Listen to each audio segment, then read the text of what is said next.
Hello and welcome back to the Starbound Legion. Woo! Yeah. Your 501st sponsored D&D podcast.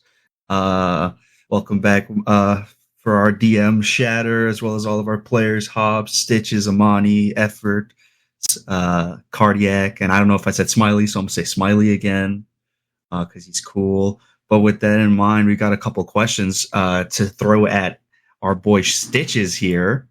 Oh crap! Oh yeah! Stitches. Oh yeah! So, for the people who may not know of your existence in the 501st, what do you do around here? Hey, I take notes. I do textures. I like all things cheese. Yeah, that's pretty much it. Well, that's good. That's good because my second question was, what is your favorite cheese? No comment. We'll get him one day. What do you mean by that? What do you? Yeah. What? How are you a master of cheese, but you don't have a favorite cheese? I have to remain unbiased. The dealer never samples the products, all right? Exactly. Okay, I understand. I guess. Fair We'll enough. say I have sampled the 4-cheese Mexican blend. Dramen's onto something. Oh, Ooh. Last little question here. How long have you been playing D&D for? Ooh. Only around a year. Really? And you're a DM, aren't you? Or you're DMing for another group? Yeah. That's great. Been having a couple issues, so that's on hold, but it's been pretty fun. Fair. Been playing for like 4 years, and I'm not confident enough to DM, so I was about to say. fair enough. Bro started by DMing. Oh, That is a power move. valid.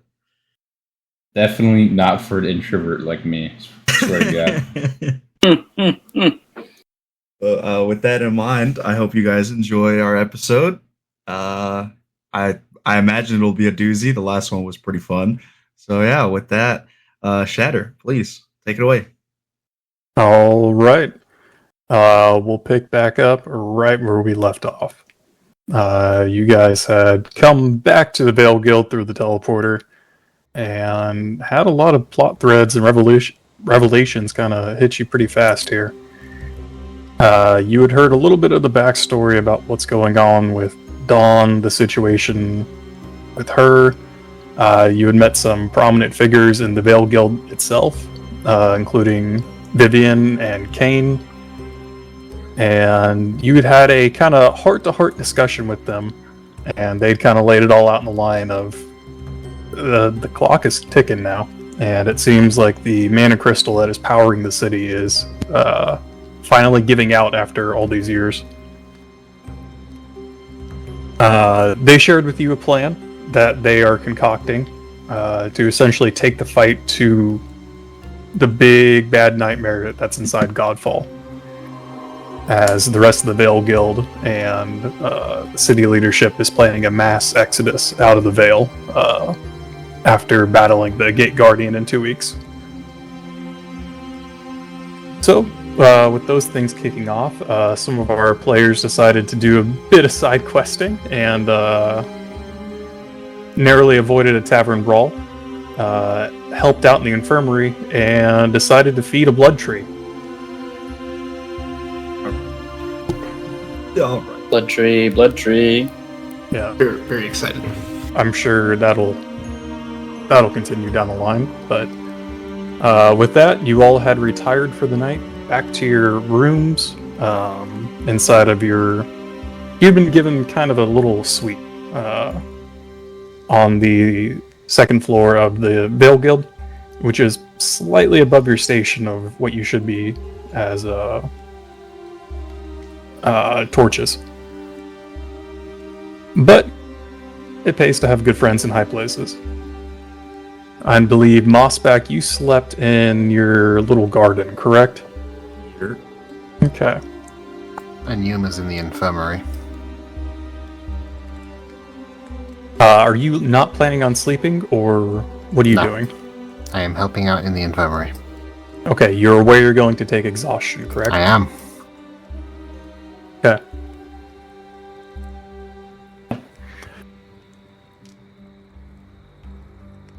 we start the game.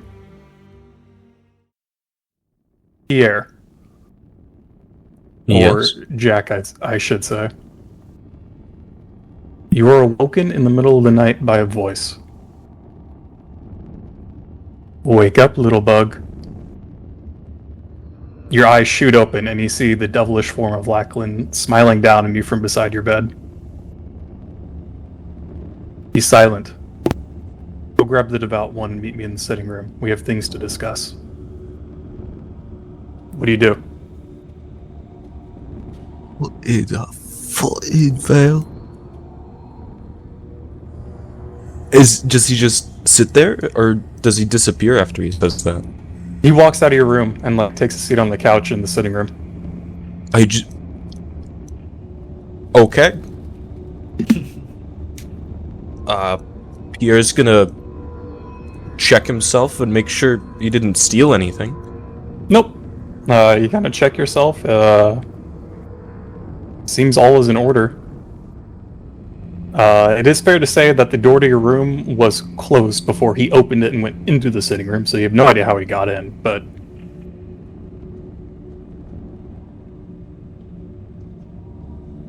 Best not to question powers outside your understanding. Pierre is going to reluctantly grab his sword and head out to look for Yuma. Okay. Yuma, what are you doing at this point in the night? Are you just tending to patients, or have you kind of slowed down at all here? I've certainly slowed down, but I am still... I suspect at this point, given only 48 beds and the number of hours that have passed, that the situation in the infirmary has calmed down somewhat, so I'm mostly just, making small talk with the other clerics and monitoring patients. Gotcha. And things have slowed down, especially with the teleporter being offline for the past day here.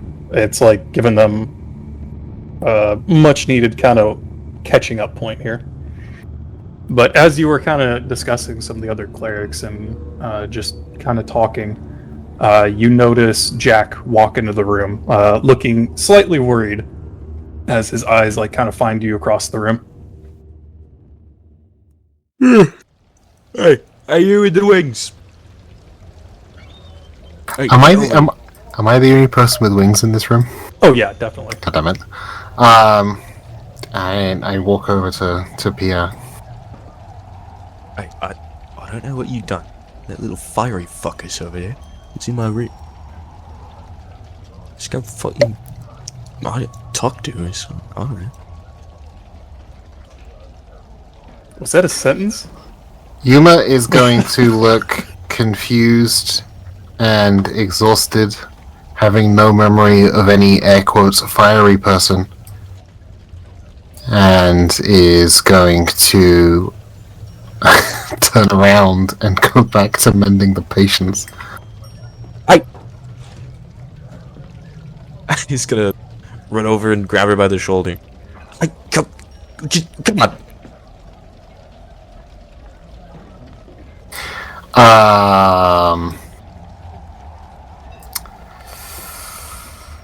What would you do to that? What would Yuma do? Pierre, in your head, you hear, why would I go with you?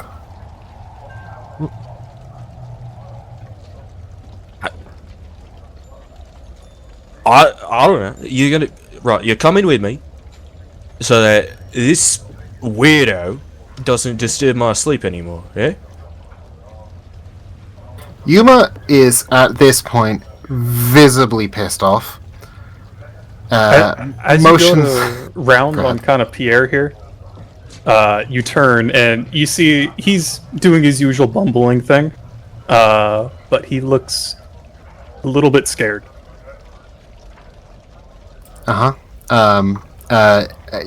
Yuma is visibly pissed off at the notion that Pierre's sleep is more important than the people dying all around them.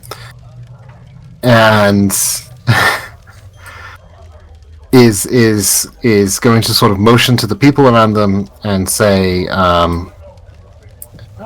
and why do I care about your sleep?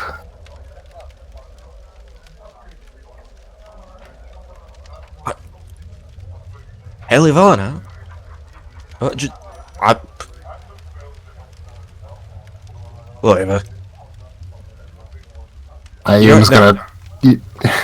Okay. You just gonna grab her by the shoulders and move her to the other side. Can I do a... What would you call that? Like a contested check to not be fucking Yeah, roll dragged? testing strength here.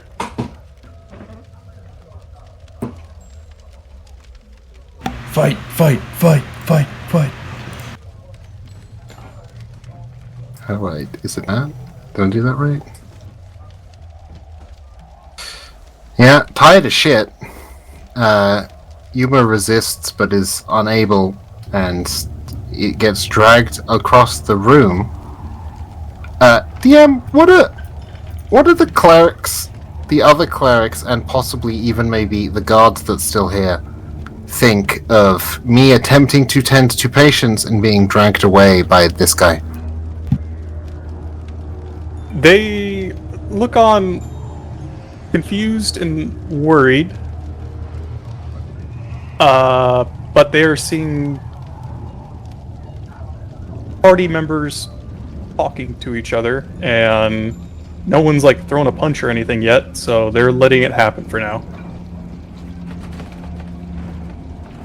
People stay in their lane here.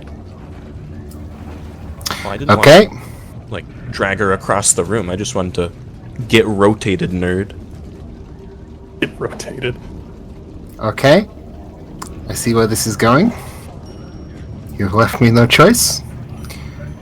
Not in your head, out loud, Yuma says, get your hands off me. I'm trying to help people here. Fuck you. He's gonna go walk away.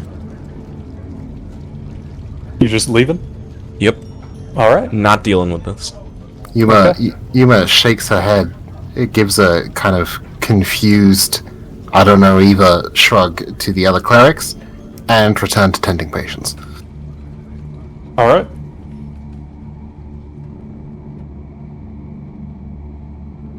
Here you kind of dejectedly and sadly walk back up to the room, and you open the door and you see Lachlan just still chilling on the couch nonchalantly. You see him like eating a little dish of like crackers now, and he looks up at you. I take it that didn't go well. No. Ah, shame. Well, in that case, you see him snap his fingers and Yuma falls through the ceiling and onto the floor. I got teleported? Mm-hmm. You couldn't have just done that before? No, I figured it'd be a great growing experience for you, and personally, kind of funny to me. Fuck you. Yeah. Add a character real quick. DM, who is this person again? Do I recognize them? Yes, this is the devilish entity that you found in the temple. Oh! Okay. Finally clicked for Hobnob. Yeah.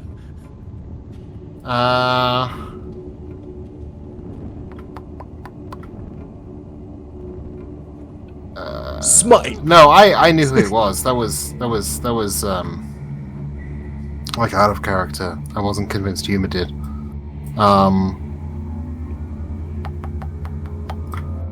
What would Yuma do there? I mean, I'm weighing my options of like rolling initiative. I don't want anything to do with this person or this situation. He gestures to one of the seats. Please, can we just talk?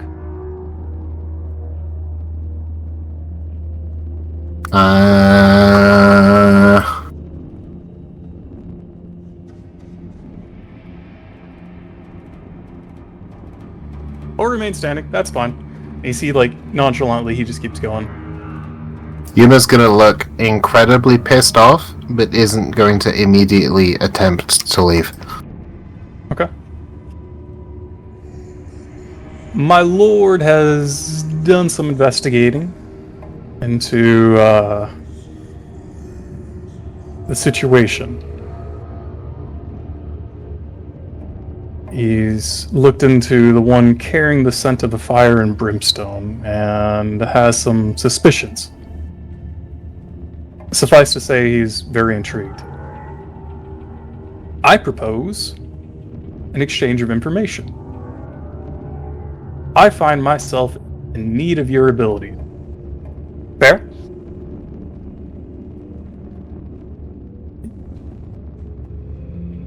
Who's he addressing?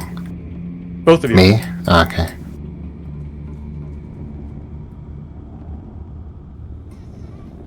Yuma's going to almost ignore what he's saying and assume that he's talking to Pierre. Pierre's still leaning on his sword, half asleep. Yes, no, maybe. Yuma looks at Pierre, kind of like tapping her foot with her arms crossed, impatient.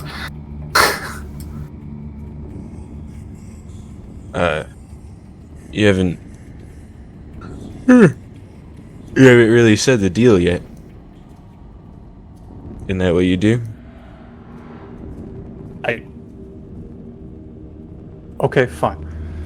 I give you some information, whatever questions you want to ask, and you do a little thing for me. And lie. And what? What questions and what you want done? You just answer some of my questions, I answer some of your questions. Fair, right? Easy. I don't really have any questions. Really? Yuma finally agrees with Pierre and goes, well, if we don't have any questions, can I go now? No, I mean, like, obviously, like, I mean, no questions at all. I mean, like, What's the open meaning book of here. life? Are trees real? trees are in fact real. See, you're on the right track now. How are we feeling? Like, come on. You see, like, he's starting to get, like, a little desperate now. Is the door open? Yep. Yuma exits and goes back to the infirmary. Adios. You see, like, his jaw kind of drops open for a minute. He looks at you, Pierre. You gotta be shitting me. No. Yuma has had in a long experienced life, her fair share of religious bullshit, and can spot it from some distance. You see him kind of narrow his eyes a little bit. I won't forget this. And he disappears in like a little pillar of fire in the middle of the room that singes the carpet. What would you? Fucking dementia?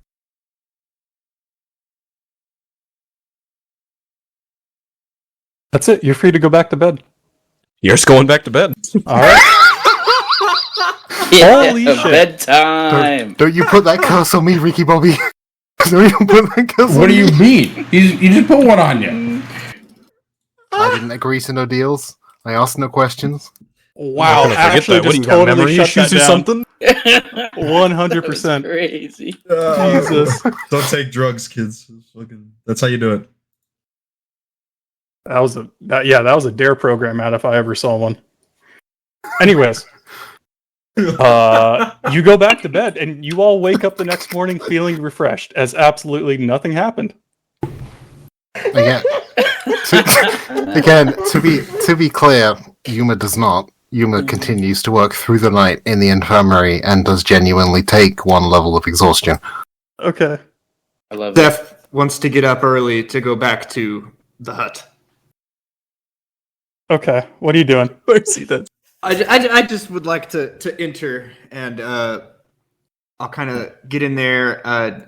appears like Mossback's still sleeping. So well, what time is it? Because he said 10 hours, but he's an old man. He don't sleep 10 hours. Sleeps a solid 7. I was coming in like an hour-ish before sunrise. Gotcha. So I just, if he's sleeping, I wake him up. And, just check on the tree. Be like, Mossback. Hey. Good morning, young feller. Hey. Yes, young one. I was going over my notes last night. You think we need more blood? Okay, I'm not sure if there's a misunderstanding on why I brought you here. Okay, hang on. You said that you needed my expertise to help the tree grow because you needed a seed, and by the scientific formula, the formula. I just want to be able to transport it because the city's going to fall, and I don't want the tree to die, so I figured I could continue its legacy. I don't really, per se, need it to grow right now. But the faster we do, then the quicker we could maybe get a seed. Typical whatever druid related art. god. What do you have in mind? Other than, how would you gather this blood? Okay, hear me out. Last night, on my way back to my room, I was walking past the infirmary, and I was deep in thought, so I didn't really, notice it at first, but it caught my eye. And then it sparked something in my brain, and I turned, and do you know what I saw everywhere? Blood. And in my head, I'm thinking, man, we need blood, and it needs to go to the tree, and how can we do this? So, I stayed up late last night, and I formulated a plan, okay? Mossback, here's what we're gonna do. We're gonna go to the infirmary. We're gonna build a drain system in the floor so they can push all the blood in the drain system. We're gonna run a tube through the sewer system, and we're gonna bring it over here. You know how many liters of blood we can get on this in one day? I feel like I'm listening to something on Wolf on Wall Street right now.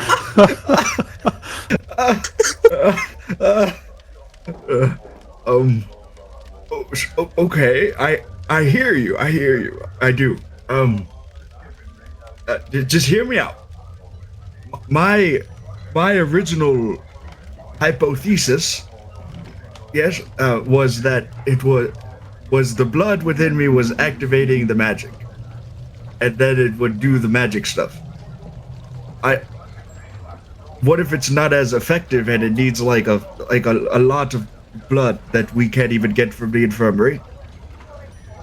Or what if it, I don't know, acts the way it did with you and stabs you in the arm again? So I have a hypothesis that it doesn't matter what type of blood. It's been tested. Okay, well then hear me out. Let's just try a minor theory. Bleed on the grass. On the grass? Yes, because that's what I did and did my druid craft, and I spouted a flower. Okay. You got your hand, sire? It's my claw. Yes, I could just cut you again. Okay, here, please do. Okay, not there, not the same spot. It needs to heal next to it. Okay, yes. Sorry, my vision is not as good as it used to be. That's okay. Right there. Ow! That kind of hurts. Okay. Here, onto the grass. Anywhere? Yeah. Go for it. Okay. All right, so I'll tip my hand over and let a few drops drop onto the grass. Yeah. Okay. Yep. You tip your hand over, you let a few drops go. You see it reacts, a couple tinges go red, and you see it kind of the blades kind of flex a little bit, but that's it. I don't understand. When you said you did it in the flower group, but it's just moving. Yeah. Well. So here's that's what I was trying to say, but also I don't know if my knowledge of trees is not too good, so I don't know if that tree is doing what it's supposed to be. I thought I was just kind of doing magic on it, not so much that my blood was fueling it. So I'm a little concerned that that the blood is fuel. Okay, so can I But now tell that you something? bled on it, and then also got more blood from both of our blood and just poured it on it without me having to do any magical things, I'm a little nervous. Didn't do that. Nope. Well, no, when we did it, when we combined our blood, not what you did the night before. I don't know about that. True. I'm just a little concerned now that it's just drinking blood, and that I'm not about that life. But it does make it stronger. Interesting. I'm gonna dig in my mind and try. Do I know what type of tree this is? Make a nature check.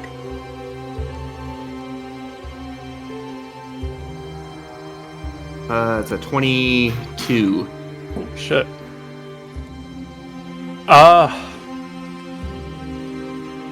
You look at it, and at like first glance, it looks like a normal like maple tree.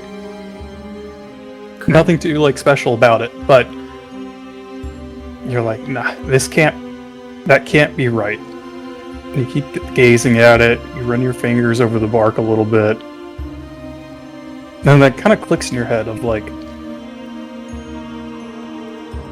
you put out like a little bit of a mana pulse, and you feel it inside of the tree like respond, where it's almost like veins are running through the tree, and it clicks in your head. You're not sure of the actual like type or like breed of this tree, but this is definitely something from the Feywild.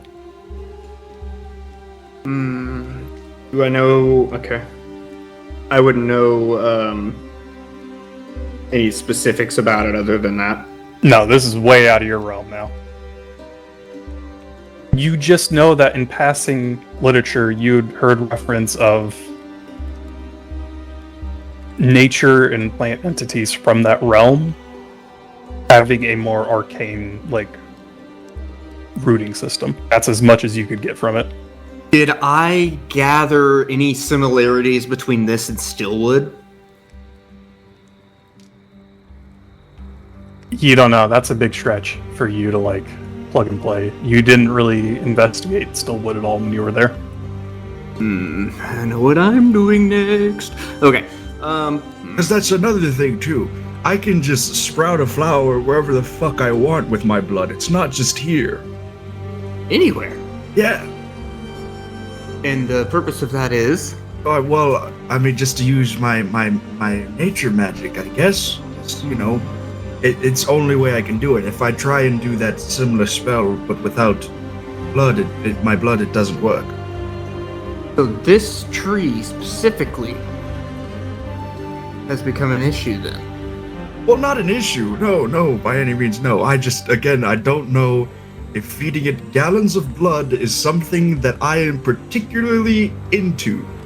Okay, now hang on. Don't you like nature? Aren't you a fan of nature? Yes, I do, and I want to keep it alive, which I have been able to do, but I was trying to find out a more efficient way. And, you know, there's only a certain amount of blood in the world, and the world is a lot smaller than it was in the stories. What if we relocated the tree to the blood fields? And what if it dies like those dead trees in the land nearby? But what if it lives?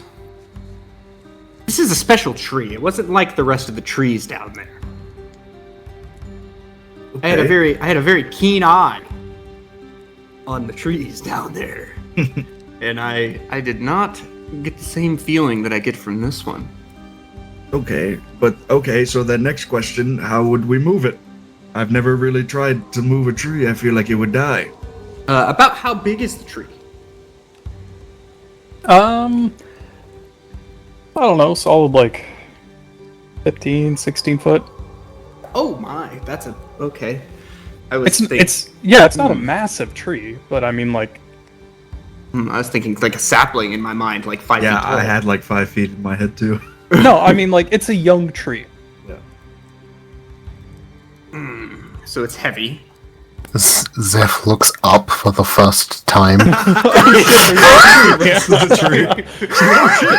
There's more. Okay, there's nothing abnormal about the coloration or the leaves that it maybe has. You notice that there's like a red tinge in some of the leaves whenever you feed it blood, but it usually goes away pretty fast. How many leaves are on there? A decent amount? Right now there is a single limb that is completely covered. Mossback, you kind of, yeah. Oh yeah. You notice, like, looking at it, you're like, huh, man, it must have had a really good night. Mossback also looks up for the first time. Oh shit! Oh, look, it didn't even require that much blood. Look, it's going. It just required 2 people. Can I tell you a secret? And we have to keep it between us, okay? Hold out your hand. Do the cut thing where we, infect each other. What do you mean infect each other? It's just a blood oath. Right, yeah. Okay. I was, never mind. Yeah. Do that with me again because I'm going to tell you something and you can't tell a soul. Did you fuck with my tree? I'm gonna start shaking? slowly cutting shaking? my finger. Are you shaking my hand? I'm gonna cut your hand. And I will kind of grab his and forcefully put it in mine to shake it. Okay, so look, Mossback. Look. Last night, in the wee hours of the night, I was thinking and I was hypothesizing and I was doing science stuff, okay? Real science, not like fake science. You see people on the side of the road, they do fake science. This is real science, okay? Big science. I'm sitting there and I'm thinking in my head, how do we get more blood? Because I have a limited amount of blood. You have a limited amount of blood. You're like a reptile. I'm a human. So like, it doesn't matter the species. It doesn't matter that we're a different species. So it has to work. So I'm sitting here thinking, where can I get more blood? It doesn't have to be magical. Maybe it does. I don't know. So I passed the infirmary. And that's when the thought hit me. You know how much blood's in the infirmary, Mossback? Do you know? I imagine quite a bit, yes. Exactly. This is where I got the idea to do the irrigation system through the sewer system in the drain of the infirmary to feed it as much as we want. Because I went in there, Mossback, I got a 5-gallon bucket. And I started... Psycho! I started just pooling blood out of the abdominal cavity of some poor guy who's been dead for a couple hours, Mossback. I did do that. Now look... I filled it up. I got some weird looks, but most people were busy. They didn't care, Mossback. So I brought the bucket over here, 5 gallons of blood. I almost died on the way here. People wanted to fight, but you know what I did when I got here? I poured it on the tree, Mossback. And you know what happened? That happened. That limb with all those leaves happened. It's living. It's breathing, Mossback. And it requires more.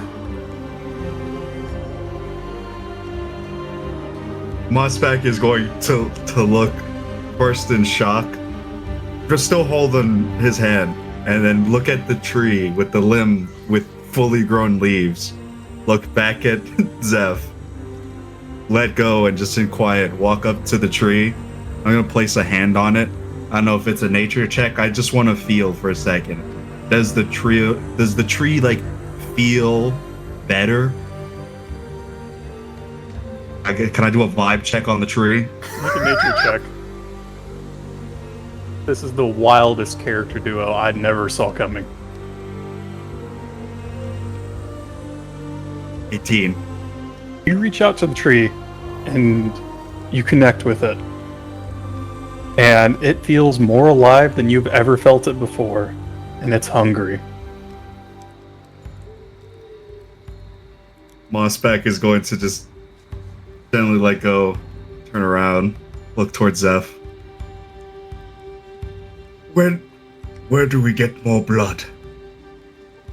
No! Leave that up to me. Humor and Pierre, get the fuck out of here. Main quest progression, side quest, more blood for the tree. More blood for the tree god. I will go ahead and just leave, and I'm gonna I'm gonna wander towards the infirmary. Okay. You guys have a schedule today, remember? That's why we got up early. I'm just gonna leave.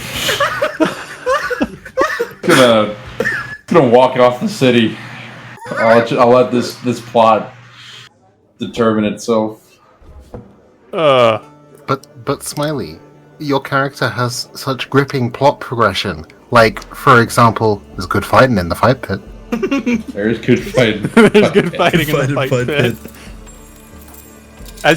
As you do walk back to the Veil Guild, it is nearing dawn, and probably about 7:30-ish, which is nearing the time of your supposed handoff in the tavern for your writ of passage. So how do you want to handle that?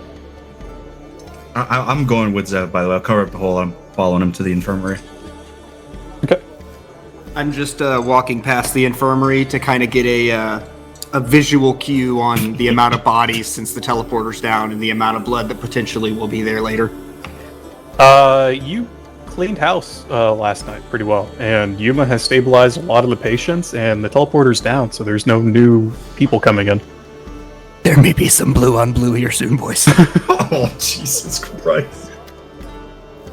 I'll head to our meeting spot. Hint, Okay. there's some good fighting in the fight pit. I don't know about drains the in the fighting pit. yet. Over the course of the morning, all of you kind of get up and make your way down to the tavern, and naturally kind of make your way to the booth that you had all claimed the previous night, or at least some of you. One by one, you funnel down until you're all kind of sitting there, and the waitress comes by and passes you all out some breakfast and some morning beers. It seems like you have a few minutes at least while you're waiting for the handoff to yourself, if you guys want to speak as a party. Anyone do anything interesting tonight or last night? You seem like you want to share some with us. No. Just curious. I see. slept very well last night. Everybody else sleep really well? Yes, Indeed. my shell is quite comfortable. I was up. Eyes glazed, sitting in like the far corner of the booth with like, I don't know, a water or something, just not paying any attention and so not prepared for any amount of bullshit. Hi, Yuma. Straight ignored. Okay, and I'll just like bury my face in my food. Okay.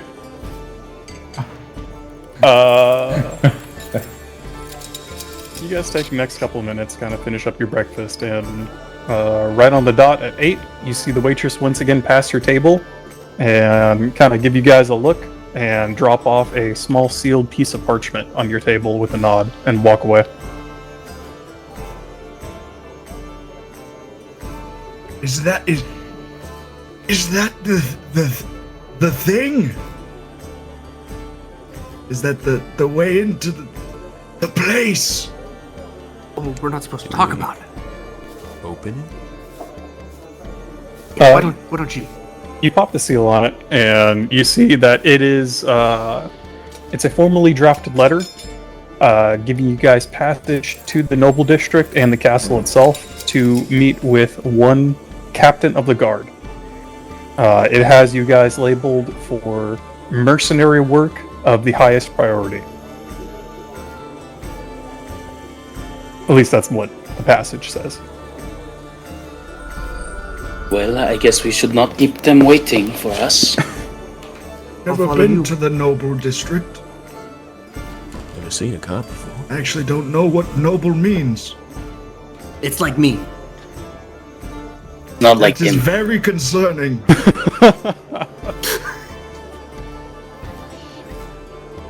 Well, Go to the Cloud District often.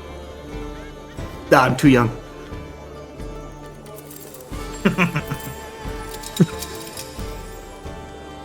What do Well, you I say? guess I'll follow one of you guys if you want to lead. Who looks the most mercenary?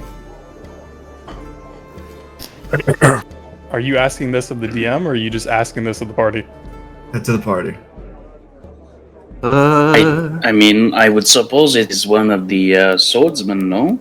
Yeah, one of you fighting folk. Pierre's gonna look real smug. Definitely not you. No, I was kidding. Perhaps Apple.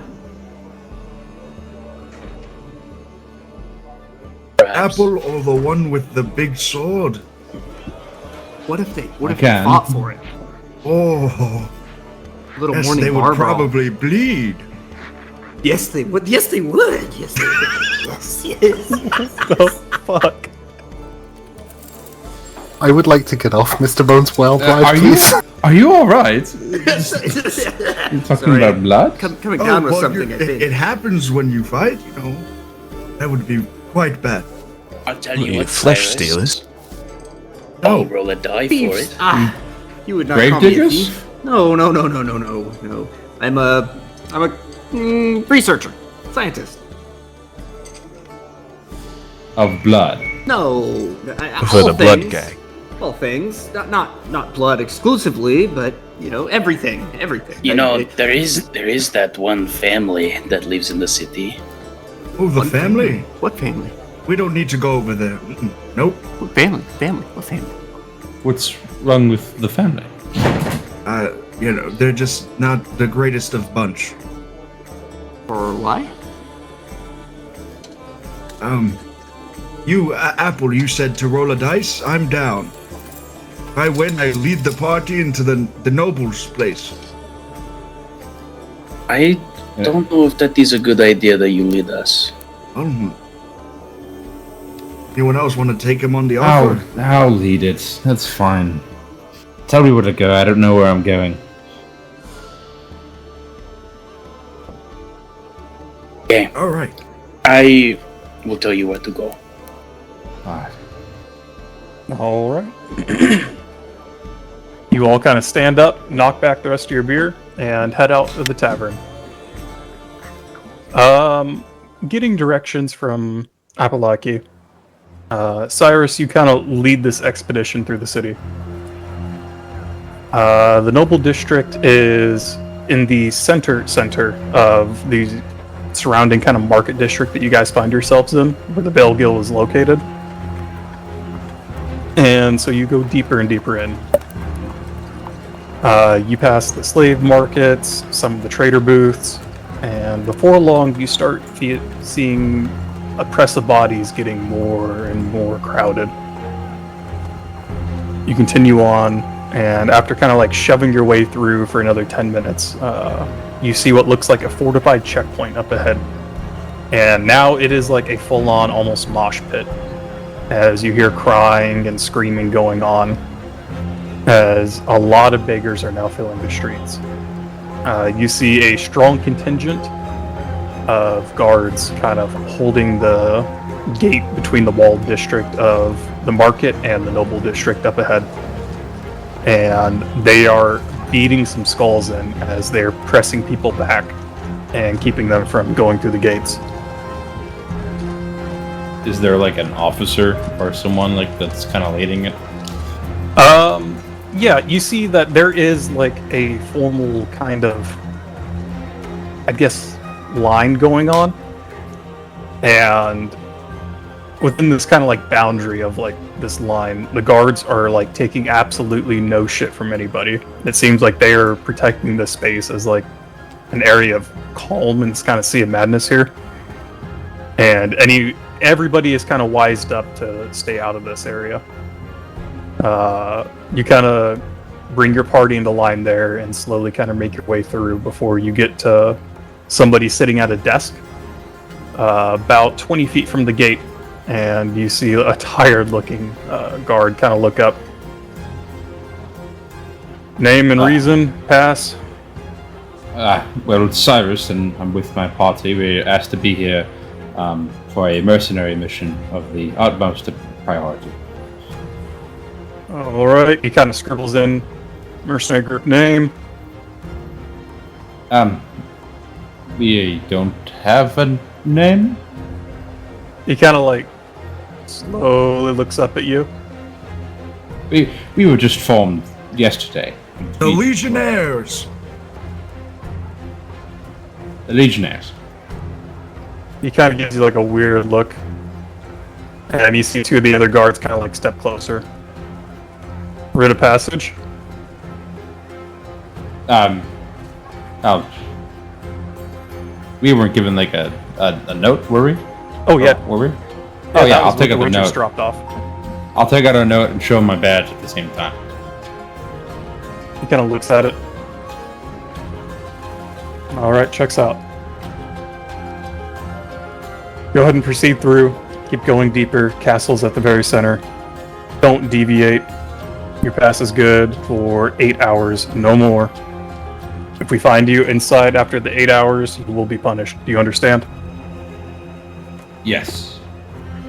And he hands you all like badges that look kind of like what your Veil Guild badges look like, but more silver versus the like purple and gold that the Veil Guild displays. And you are ushered through the line, and you make it out to the other side. As you break through this line of the wall, it's like night and day. You see a fully functioning city on the other side, with clean swept streets and spiraling towers reaching upwards. You see average people, clean cut, going about their day, and completely ignoring the screaming and crying going on, probably just 30 feet away from them on the other side of the wall, as if they're not even there. This is very strange. Thoughtless as they say. Strange, but not uncommon. For a lot of you, this is a weird experience. You've never seen society like this, really. You kind of walk through and you see like a couple people kind of give you all weird looks as you're walking. Some of you are still wearing torn and dirtied clothing. Some of you are in dire need of a haircut or a shave. But no one stops you, and the few guards that kind of near you, like with suspicion, see the badge that you're displaying and kind of let you go. As you approach the castle, you see another fortified wall in front of you. This one with turrets going upwards into the clouds on each of the four corners around it. You see a multi-level fortified keep behind it. And it looks majestic and nice. You've never seen any kind of structure like this before.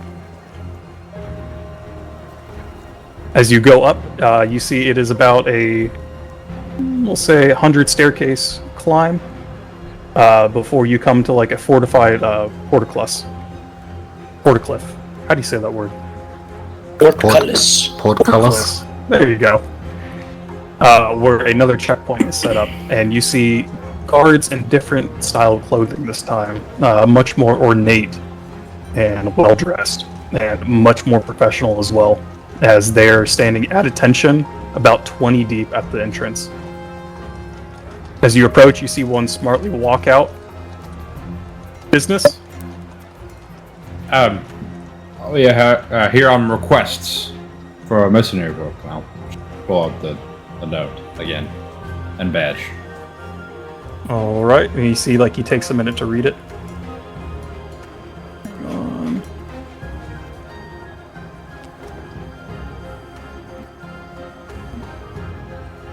All right, and you are here to see Captain Gale, I see. I believe you can find him at the training grounds at this hour. Jeremiah, if you'll escort them, and you see one of the guards smartly salute and like walk up to you. If you'd kindly follow me, good sirs. And he starts walking deeper in the castle. Do the guards look like well fed, like well kept? Extremely. You see that the ones at the entrance here are wearing like ornate, nice steel armor that is polished to like a sheen. Though as you advance deeper in, you do see ones that are in more like leather and more casual clothes, but still well armed and well disciplined. You don't see a lot of regular civilians on the inside of the castle though, and it's almost eerily quiet. You're led through many halls and courtyards, all equally quiet and abandoned. You see what looked like some courtyards that used to contain plant life have been long since cleared of any dead trees or brush that used to inhabit them and have been replaced by statues to at least fill the gaps. And it's a off-putting experience for you. After about 10 minutes of walking, you are led to what looks like a dirt training field towards the center of the keep. There you see about 100 or so guards practicing, marching in formations, running, exercising, and a few sparring. You see your escort, Jeremiah, stop you at the edge. 1 minute, and he advances deeper in.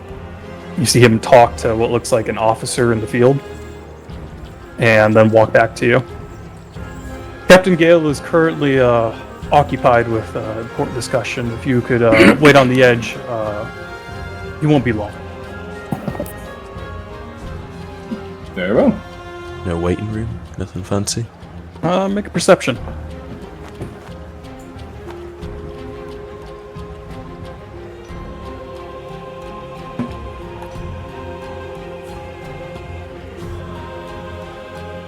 Uh, 20. Dirty 20. All right. Looking around the edge, there's not like a waiting room or anything. This is an open, clear-cut courtyard. But towards one of the corners, you do see, like, kind of in the shadows of one of the sloped roofs, a couple of benches and what looks like a single guard just kind of sitting and chilling.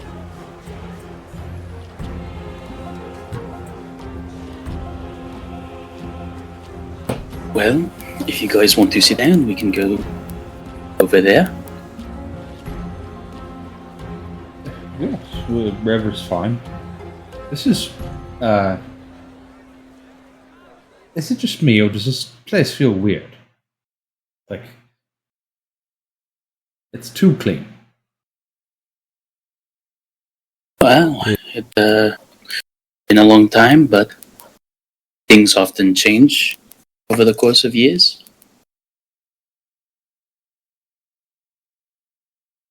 You guys make your way over to the benches and kind of sit down and kind of relax in the shade a little bit.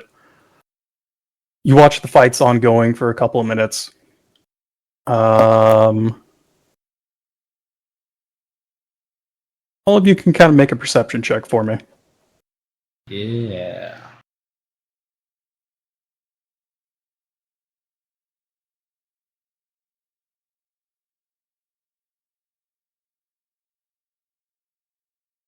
Yuma rolled an 8.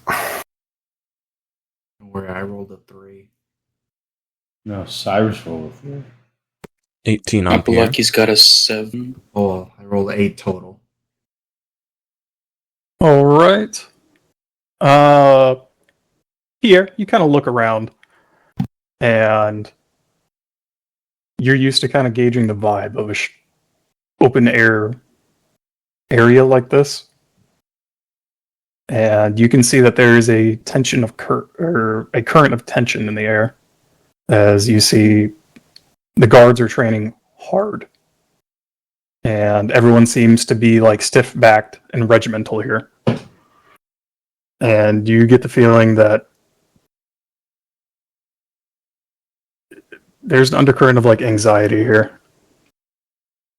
Looks like they already got word. Word of what? What we're here for. Oh. Wait, do you think they know about us going to the Godfall?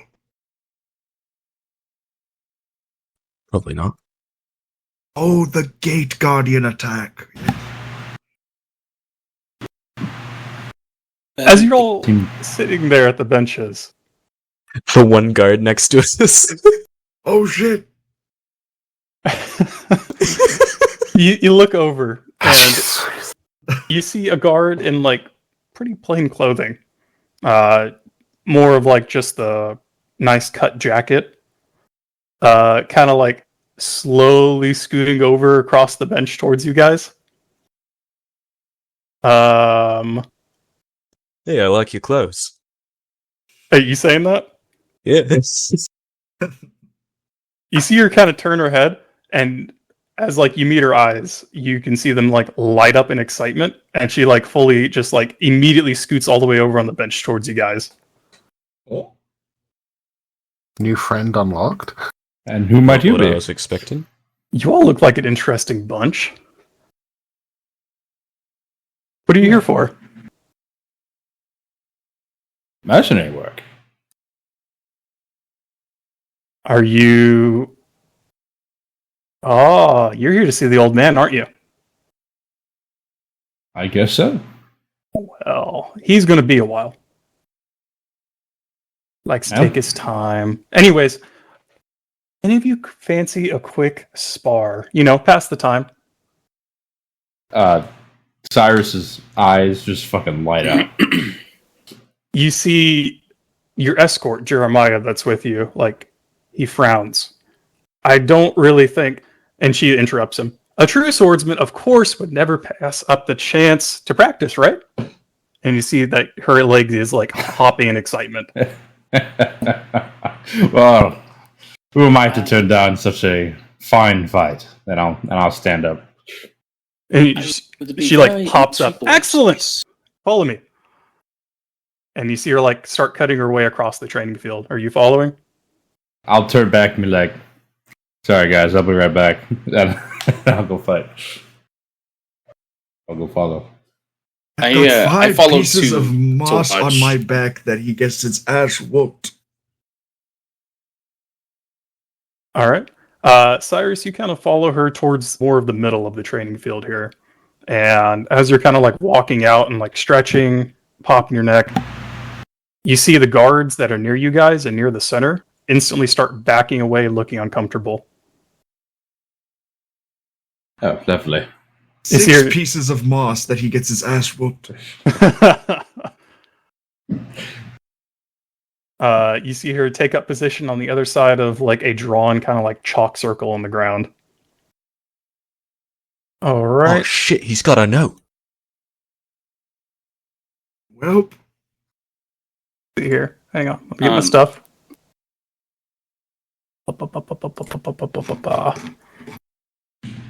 I have a picture.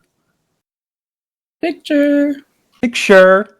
Oh man, I'm about to get rolled. I feel it. Named character. Oh my god. Miley's out here picking fights with baddies. That's insane. oh! I got Twilight, you can't lose, man. I can't lose now. Alright, hold on. You see her face is split in like a massive wide grin.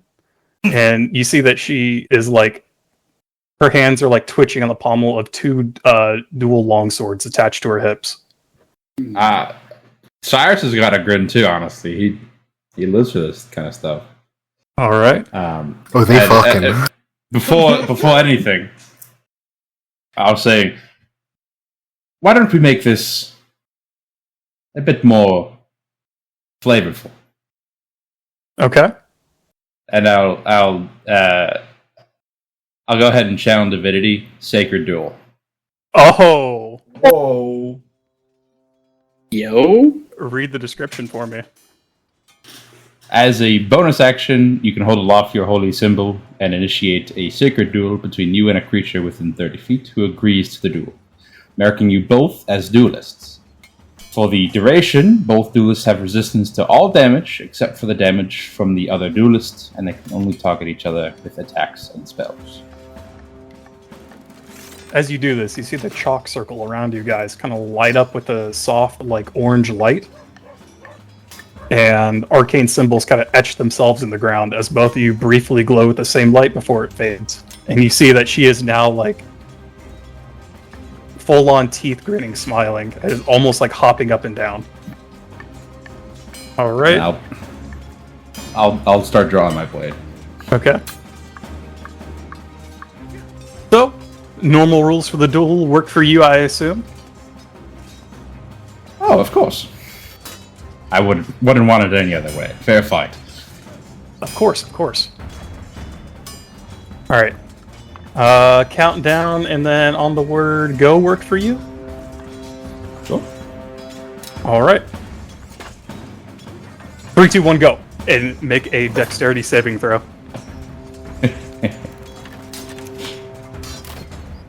Okay. To see if you can get off a normal initiative. Oh, you lucky fuck. It's a 19. 19. Alright. You are just fast enough that you can roll initiative straight up, so go ahead. Okay.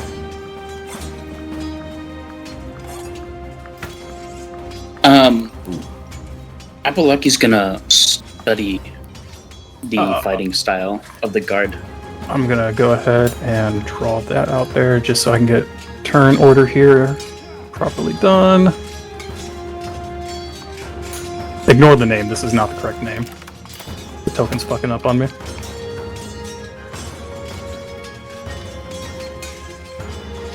Man. Alright. Alright.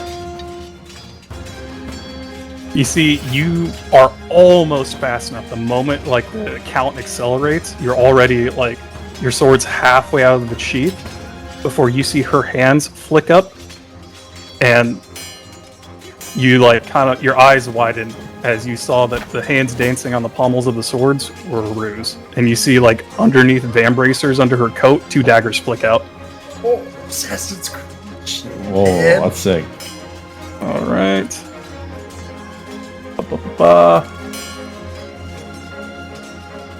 First one. Plus what to hit? 13 to hit. Yeah, that hits. Alright. It's fucking no armor. God damn. Second one. Oh, sorry. Hand, these should actually be at disadvantage. We'll roll that one again. Alright, yeah. That one would still That one hit. hits. Alright, yeah. So I gotta roll again here. Hang on.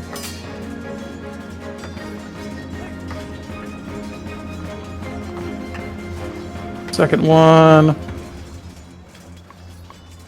9. I think that one misses. That will miss, yeah. Okay. So first one that does hit, 4 damage to you. 4? Yep. Okay. You see a blade come in, and you like are just managed to get your offhand up in time, and it like sinks into your forearm. Okay. And she instantly sprints forwards towards you, closing the distance. Cool. We'll then use multi-attack action, and makes one more strike with nope. Multi-attack got the 2 daggers off. Never mind. So go ahead, your turn. I'm gonna go ahead and let's start off strong. I'm gonna go ahead and cast Zephyr Strike. What'd you say? I'm gonna cast Zephyr Strike. Okay.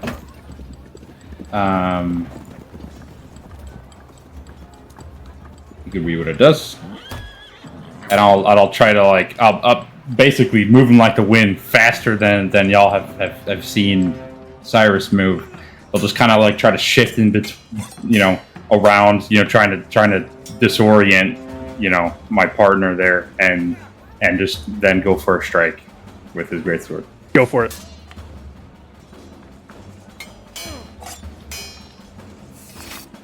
And on top of that, I will try to make it a trip attack.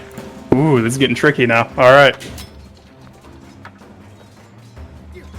It's a 23 to hit. Ah, damn it. Okay, yeah, hits. And then he's got to make a DC 13 strength saving throw.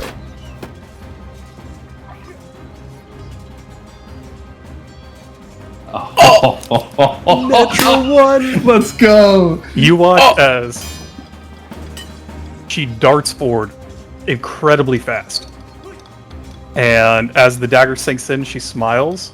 And as, like, she closes the gap, you watch, like, she blinks as like Cyrus moves even faster than she does, and you see it completely caught her off guard. You get the feeling she's used to being the fastest.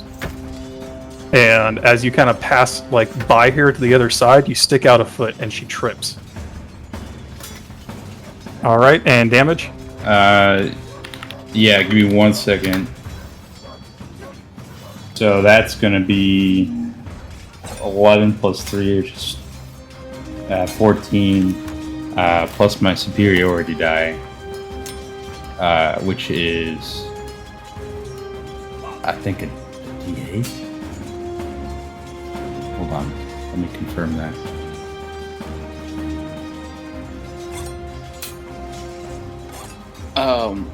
Well, I guess it's too quick in the fight, but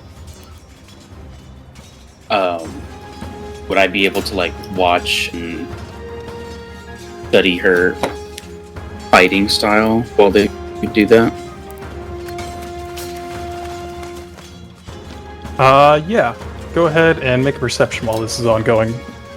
What is the superiority die? Is it a D6 or something? Or is it? It doesn't say here. It should be a D8, I think. I rolled a 10. Okay. I'll let you know how that goes afterwards. So that's then another 3, so 4, 5, 6, 7, 17 damage. Holy shit. Okay. 17 damage. And she's prone now, since she failed her save. Alright. Ow. You watch as like she skids on the ground and then instantly flips upwards in like a perfect counter. Goes to one knee, and as you like, she draws one sword with one hand, and you go to like raise to like block, and you watch her underhand shoot out, and a firebolt shoots out at you. Okay.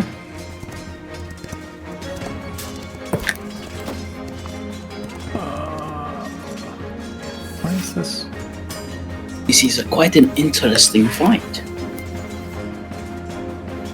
I'll have to roll straight up here. Hang on. Spell attack modifier.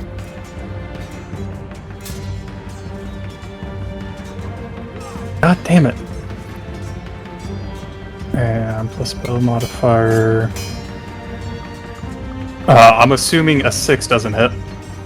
It does not. Okay. You are just fast enough that your head ducks out of the way as a firebolt zooms past you. As in like that moment you were distracted, the longsword comes up and makes a strike at you.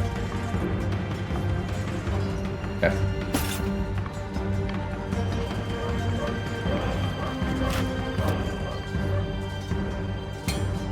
$16 to hit. Yeah, that will hit. All right.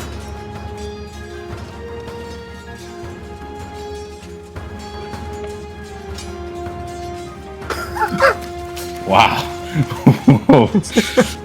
The one on the dice. It makes a grazing attack at you as you manage to parry the majority of it with your sword, but it clips your shoulder just a tiny bit as it like rockets past. Concentration save, and I succeed. The natural 20. And then you watch as that one comes through. The hand that shot the firebolt draws the second sword, and that one also makes an attack. Okay.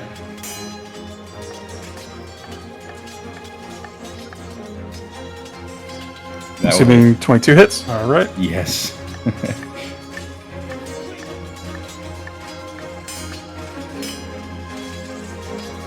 And it's going to be 7 damage on that one.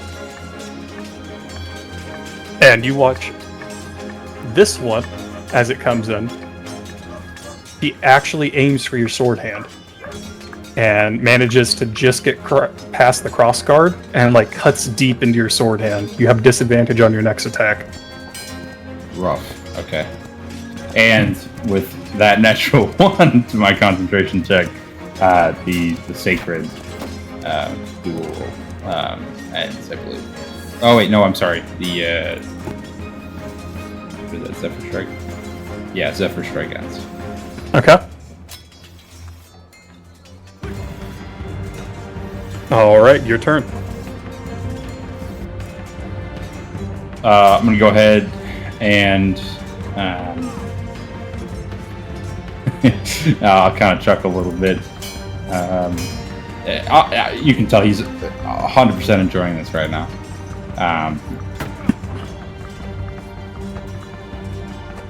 And he'll go ahead and recast Zephyr Strike. Just keep that up as a bonus action then. All right. And then he's again going to try to do the same thing. Thing he did. Try to strike with his greatsword now. All right, gonna be disadvantage.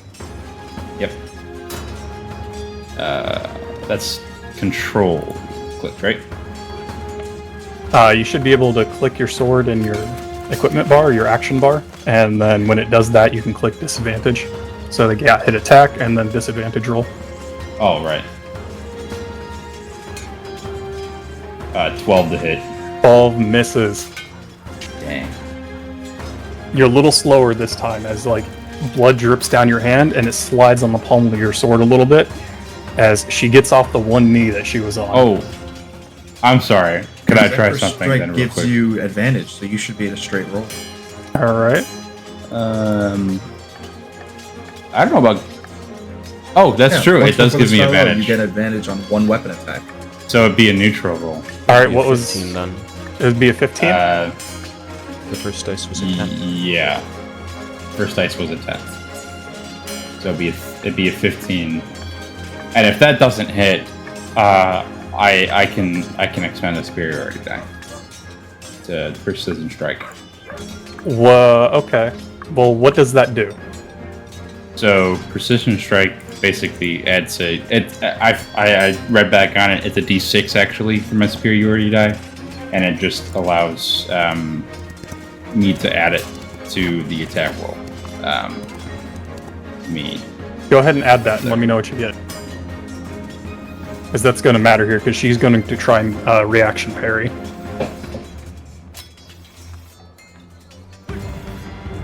Oh, Not of enough. course, it's a 1. Oh man. As the sword comes down, as she's still in that kneeling position, you watch as one leg comes up in a complete, like, 90-degree uppercut and knocks the blade out with her foot. As, like, she advances past your right arm. All right. Yeah, and that's it for me. Can I do here? Oh man, this is fun.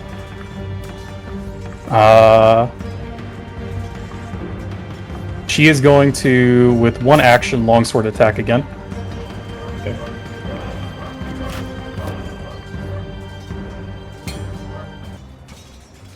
Uh, 20 to hit.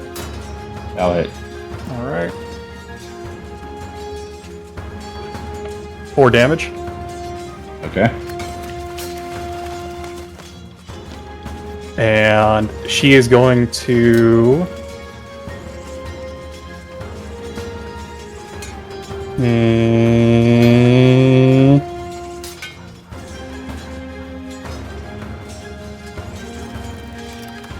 forgo the multi-attack, and she's going to cast Fog Cloud right at your feet and drop backwards and roll.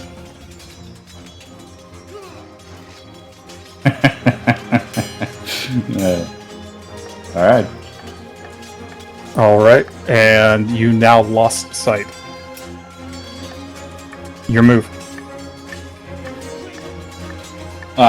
Okay. Well, using the Zephyr Strike again, I get double my movement. So I'll just kind of weave in and out until I can get out of the fog cloud and try to assess where she's at. All right, make a perception. Okay. Not good at those. It's an 8. All right, 8. You are unable to see through the fog cloud. Okay. You lose track here. Then I'll just kind of am I able to get out of the fog cloud? Like if I just keep running one direction? It's in the entire dueling circle. Oh, okay. Oh, that's tough. Okay, cool. It's a 30-foot radius. Yeah. Okay, cool. So you just kind of like hold and you're slowly looking around. Or are you trying to stay mobile? I'm gonna cast. I'll do some lay on hands. Okay. I'll give myself 10 points back. All right. As you do that, back to her turn. You watch a single dagger come rocketing out of the cloud. Disadvantage. 10 to hit. That does not hit. All right. You manage to just get the blade up, and you deflect the dagger with the flat of your blade, and you reposition as you're assuming the second one's incoming. Totally unexpected, you feel a body impact yours as she tries to contested grapple on you. All right. Yeah. Fuck yeah. Oh, this is great. All right. Contested strength. It's just a strength check, right? Yep. I'm missing the button for my check, but her saving's the same as strength, so fuck it.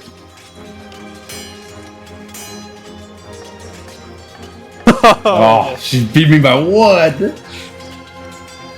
You watch as she comes rocketing out of the fog cloud at you and tackles you around the midsection and takes you both to the ground. You feel her kind of get around you from the back as her legs wrap, and the other dagger that you were expecting jams into your clavicle. This one will be flat because it is advantage. 21 to hit. Yep.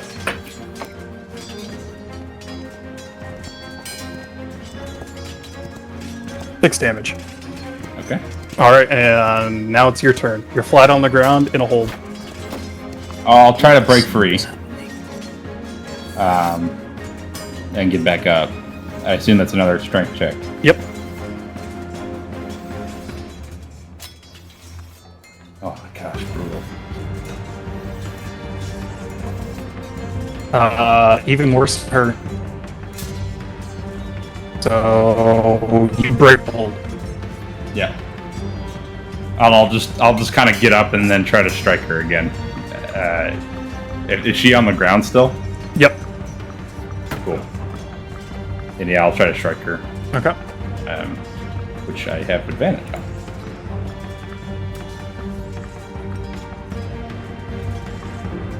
That's a net. Wow. Oh my god. Wow. Okay, roll. Can you smite or something? I could. You're not wrong. You are not wrong. Yeah. This is the time to do it. I'll do it then. I'll divine smite. Okay. So damage first on a crit. Ooh. Damn. 20. Damn. Like a lot of Oh dice. my god. Don't even worry about the rest here. Well, I'm gonna do the divine smite anyway. Oh my Oh, god. Good heavens! God. 42 Kill her. damage total. Fucking A. I'll try not to kill her. Okay. I'll try not to kill her. If you leave the flavor in my hands here. Yeah, that's fine. As you come up, still under the influence of the Zephyr Strike, you swing your sword backwards and clear the fog around you in a direct space. And bring it downwards. And you see a sword glow like that orange golden color that you saw the circle erupt at.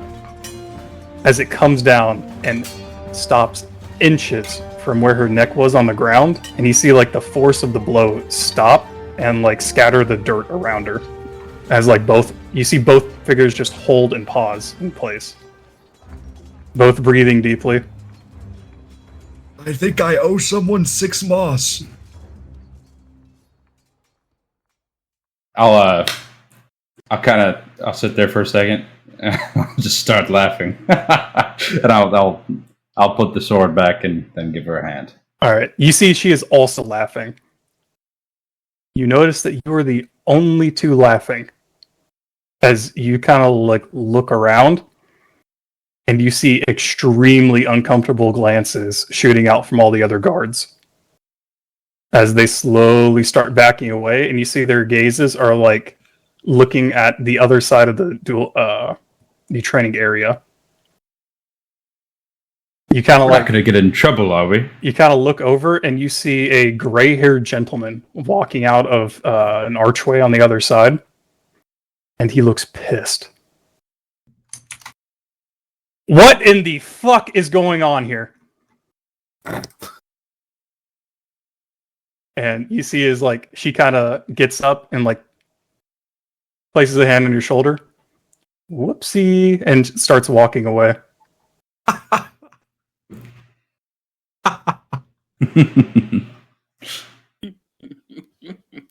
I'll turn to face the older gentleman. Who's the friendly spa? Who the fuck are you? I am Cyrus. Mercenary Cyrus, I assume? Yes.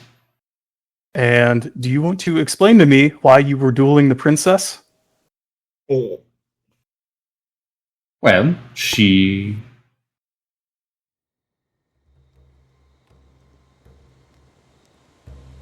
came to me. You see her, you look over and you see like she's just balancing on her heels, like whistling.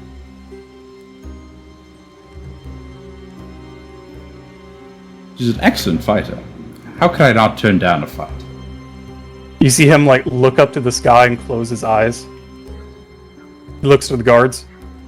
No one saw anything. Understood? And you see them all like hurriedly start nodding and like going about doing anything but what they were doing and looking at you. I apologize if it was uncalled for. I just can't resist when someone challenges me. But for all intents and purposes, again, she was an excellent fight. Your head, not mine. What's your business here? Well, I believe that we're here on, and I'll kind of gesture towards the party. We're here on a request. You need a mercenary group. I do? Well, I don't know. This note says otherwise. I'll pull out the note and hand it to him. He kind of like looks at it. Follow me. And he kind of gestures to the rest of the party. Up and away. I'm gonna look at Zeph, just try and catch his eye, I will meet the gaze. and then I'm gonna like nod towards if there's any blood on the floor. Perception? There's a I'd like little to It's a bit. check as princess. well. Is it royal blood? Is the princess still here? She's gone back to sitting on the bench. Do I think Okay. I could acquire some without averting the gaze of the guard? It'll be a stealth check. Ooh, Colt, we're good at Colt, those. We're good at those. We're not good at those. Oh my gosh. 6. We'll get to that. I'll just briefly look at the princess, and I'll give a slight smile and a nod if she's looking my way. You see her kind of look over at you, laugh, and just give you a friendly wave. I'm just going to once I notice that he might be going for it, I'm gonna just not like yell out like, Does anyone need any healing? You're all sparring. Anyone need any healing? As you say this, Zeph, you're like, I can do this low-key, for sure. You walk confidently to the center of the arena, and you pretend to, like, inspect the glyphs of the circle. You're like, yes, magic. As you bend down, and you just start shoveling some of the, like, bloody dirt into, like, a bottle. Very blatantly. Wonderful. You see a couple guards, like, shoot you odd glances, and you see the silver-haired gentleman kind of look back at you. Do you And, need like- healing? Healing, sir. Moss, that's Let's heal and walk, please. Of course, heal and walk that way. Agreed. That way. I'll like mold earth a little layer of dirt over everything to act like I was trying to clean it up. Make a deception. Oh god, I didn't expect that to come out of your mouth. 15. You mold earth over, and you kind of like stand up and like nod your head like, I did good work. And people are looking at you funny, but versus funny of like, why the fuck is this guy stealing blood? It's now a funny of, why the fuck is he cleaning up a training area? And I will But move they along. let it go. They I let will it go. move along. You follow the silver-haired gentleman back through the arches that he came from, and into kind of an office-like space, where he closes the door behind you. Please, sit. And he sits behind a desk. So, what do I owe the pleasure of mercenaries that I definitely didn't hire? Oh. Well, we were informed to come here by someone of the name Vivian. You see him let out like a long suffering sigh. What should you do now?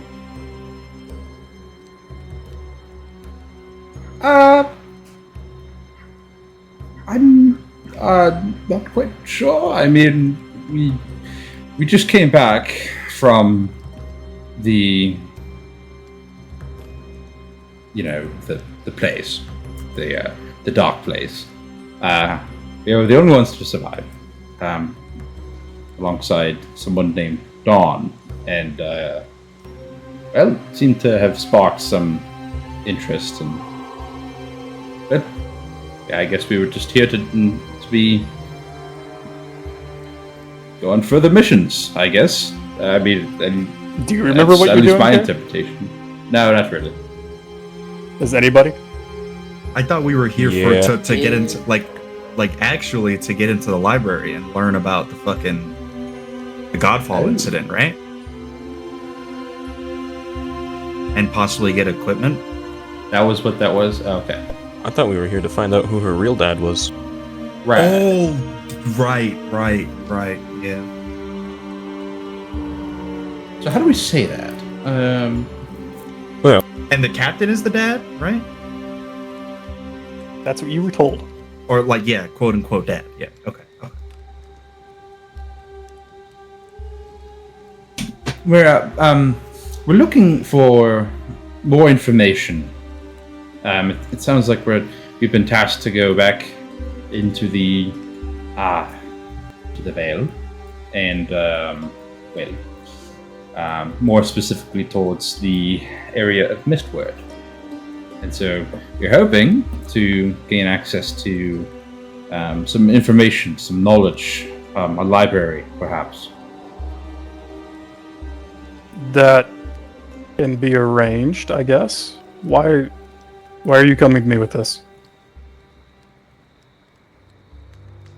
Well, to be quite honest with you, sir, is it possible there's a place we could speak with more privacy? Maybe this library is a bit more private? My office will do fine. Oh, we're in his office. Yeah. Oh, we're there. Oh, Yeah, okay, you're my- in his office. Okay, You sorry, guys I are- thought you we were guys on are the alone. way. Yeah, No, yeah. no, My bad. You guys are already Tracking. Okay. You have... Oh man, this is weird to bring up. You have She's not your daughter, is she? Oh, shit. Wow. Laying it all out on the table. That was- My head's gonna that slink was- into the shell a little bit. Just, That was fun. I'm actually, as well as that, I'm gonna cure wounds. Smiley. Okay. Thank you. As you say this, you see his gaze instantly become guarded, and he frowns. What do you mean? She's not your daughter, is she? Okay, he's coming off Seems a like you little- know what I mean. Oh, shit. See him narrow his eyes a bit. You're speaking dangerous words, friend. He kind of gets up, goes over and locks the office door. Okay, we helped, we protected, well, yeah, we helped your daughter, Dawn, and she was quite injured, but she's okay. What happened? You know how she's got fire? Yes.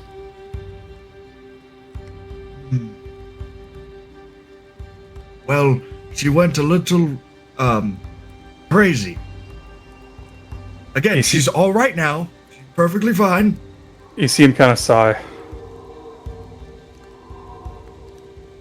You say she's fine? Yes. She is with Vivian. Yeah, that's the name.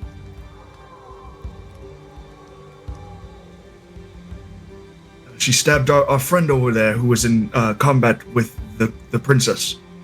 But everything worked out. You see him kind of look over at you. You just like getting in trouble, don't you?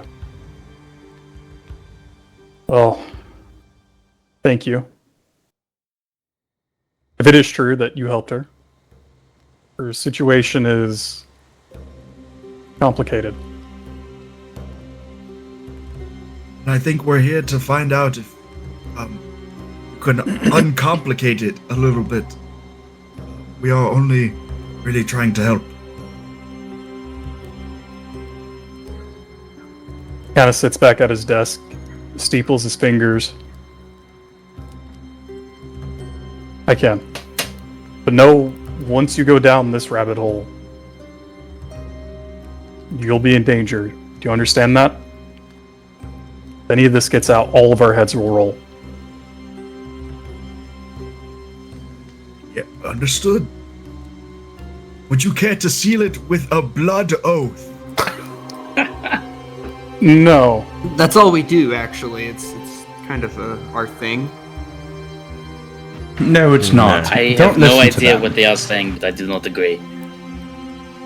They've got some trip going on for blood. I don't know what it is, but don't listen to them. Look, it's a long story. How much do you know about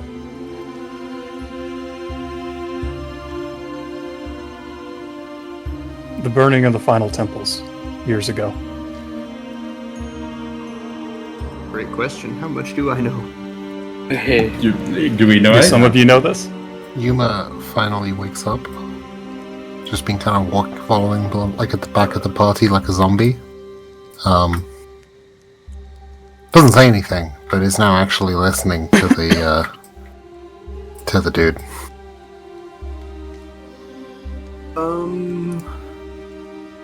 We know a little bit. Burning temple? About 24 years ago, the Queen ordered the final, we'll say, bastions of religion in the city burned. It was a cover. And I cannot stress this enough, none of this info leaves anybody here. Do you understand? We will die. I understand. I think the rest of my team does too. It was Chimera, Yes. goddess of dawn. Dawn was born a bastard of the king. She was born to a priestess that he took in one of his less good moments, we'll say. When the queen learned of it, she was livid.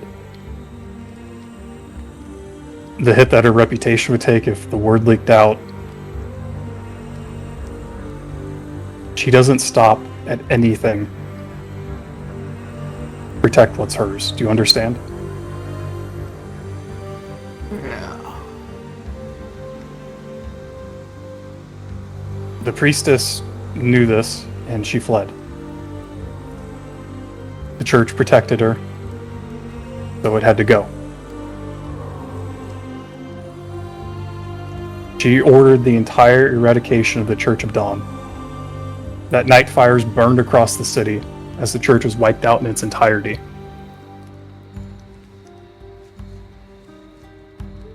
I led the contingent to the main chapter.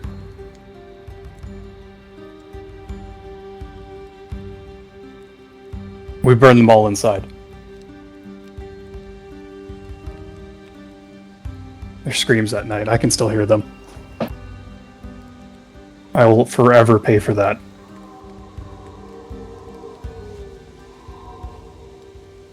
When we went through the rubble the next day, we found the body of the priestess. She was on top of a child.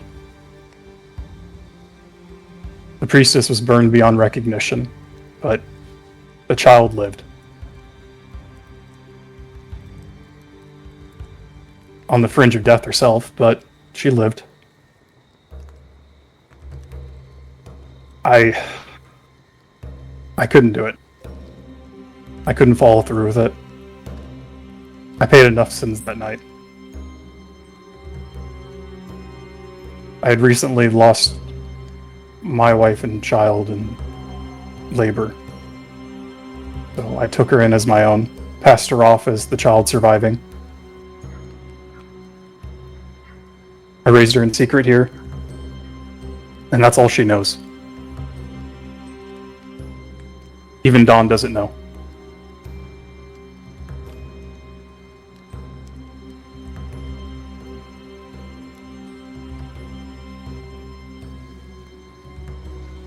Does that help you at all?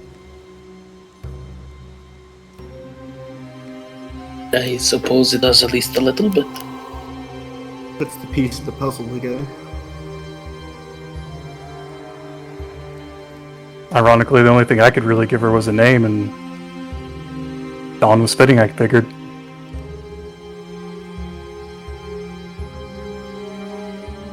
When I pulled her out of that rubble, that child should have died.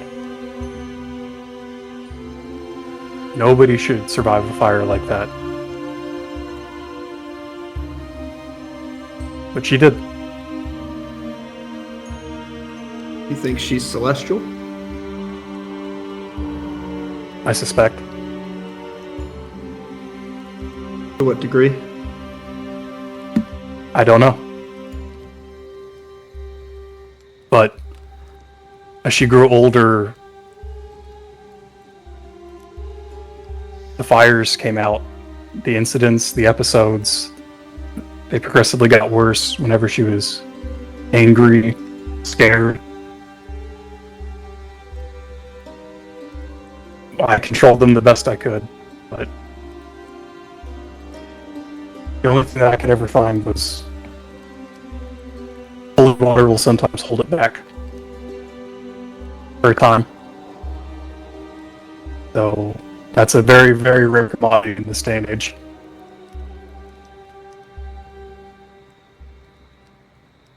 I myself ran out probably 10 years ago. There's no churches left to make any. Yuma awkwardly raises her hand. I know how to make holy water.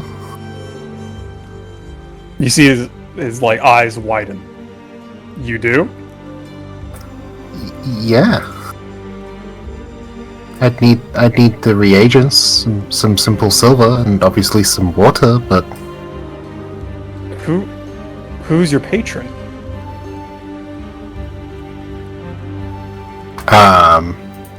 Yuma is going to look a little uncomfortable. And say the goddess of the falling night. I don't know if you've heard of her. She's not really worshipped around here, or was.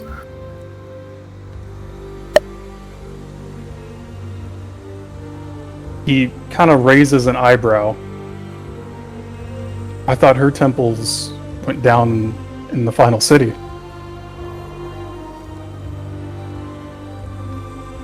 It's been a very long time since I was in a temple.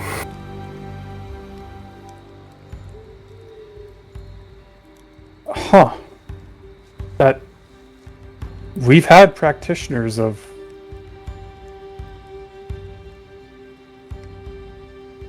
That shouldn't... And you see, like, his eyes are confused. As, like, a couple of things, like, aren't lining up in his mind. Yuma, make me a wisdom saving throw. Oh, wisdom saving? Ah, shit. Okay. Sure. I'm not very good at those. Where's... Oh, I have to click up here. Okay.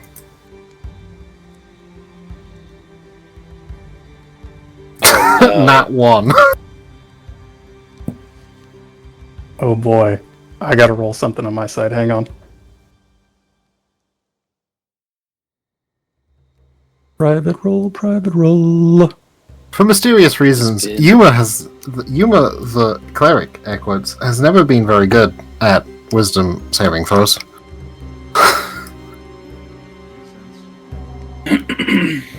Yuma, you hear a voice whisper in your ear as if there's someone standing right over your shoulder. A familiar, demonic voice. Oh shit. Liar. And that's all. What? No one else hears anything, by the way. Okay, out of character real quick. I'm pretty sure I can. What? Create holy water? What? Oh yeah, you can. Okay. What are they saying liar to? I don't... You don't know? Okay, fair enough, sure, Anyway, so Yuma's gonna say to the guy we're talking to be fair, again, one level of exhaustion, didn't sleep, Yuma very tired, was not paying much attention, missed the start, like the first half of the conversation. I don't even think Yuma knows who this guy is. But Yuma's gonna go, it's been must have been 40 years since I've last made holy water, but I would need a day or so to prepare, but certainly I could make some. Would that help? If you could consecrate it in the Church of the Dawn, then yeah, probably. You would need some sort of idol of that church, but potentially it'd work. I've still got some small keepsakes and could use my own goddess. Does it need to be in the name of the Dawn? It would. Yuma's not gonna question and go, okay, they are sisters, so it should be fine. We'll see. Anyways, he stands up and pulls like a drawer out of his desk and like scribbles on a piece of paper. This will get you in the library. Hopefully that'll help you in your search. If you have any other needs, send a letter to me and I will do what I can. Thank you. I do have one more thing. I don't know how willing or able you are, but we do foresee that, we'll be fighting and going forth into battles. Is there by chance any way that we can get some equipment? I'd rather, at least for me, I'd rather not go into a fight without armor. I can make some arrangements for that as well. I can open up the base armory for you if that works. That would be wonderful. I do greatly appreciate it. Yuma asks, do you have any powdered silver? You'd have to talk to the requisition officer there, but potentially.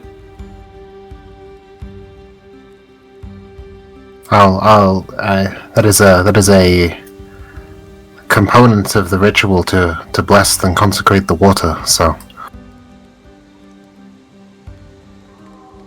Look, don't get me wrong. I appreciate all you're doing for my daughter, but what are you planning with this? last time we interacted with your daughter, she put a rather large hole in our friend Cirrus here. That's why I asked for the armor. Nothing to stop it. I can show him a scar. No, that's fine. That's fine. There's probably still a hole in Cirrus's clothing, I would imagine. Oh yeah, definitely hasn't been repaired yet. I mean only to look out and protect your daughter, but if the holy water can calm her or subdue her in some way, then I think it would be best to be kept nearby, don't you? They can't fault that logic. Anyways, like I said, if you have need of anything, send letter and I will do what I can, but I have to make my involvement at least on the fringes, if you understand. Access to the research logs, just to find if there's anything else that we could be doing. The guild would have the research logs, not us.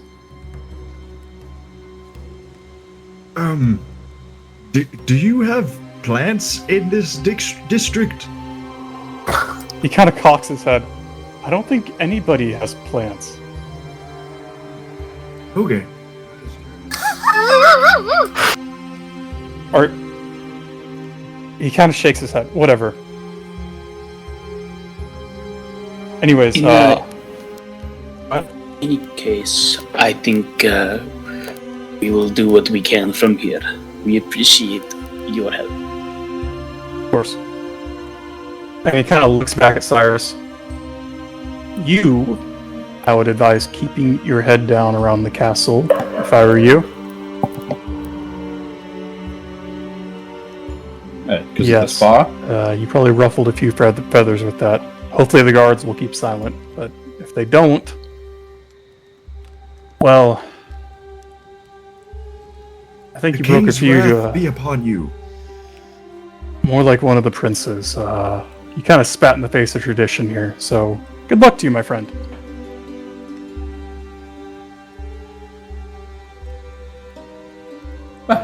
Speaking of that, It was all in good fun. did I learn anything from the perception check during the duel? You rolled a 10. Yes. You don't get any insight into like a fighting style per se, but you've never seen a fighter move or have moves like that. It was very, very unorthodox and very out of line with what you would have for like a royal. Gotcha. So that kind of threw you for a loop.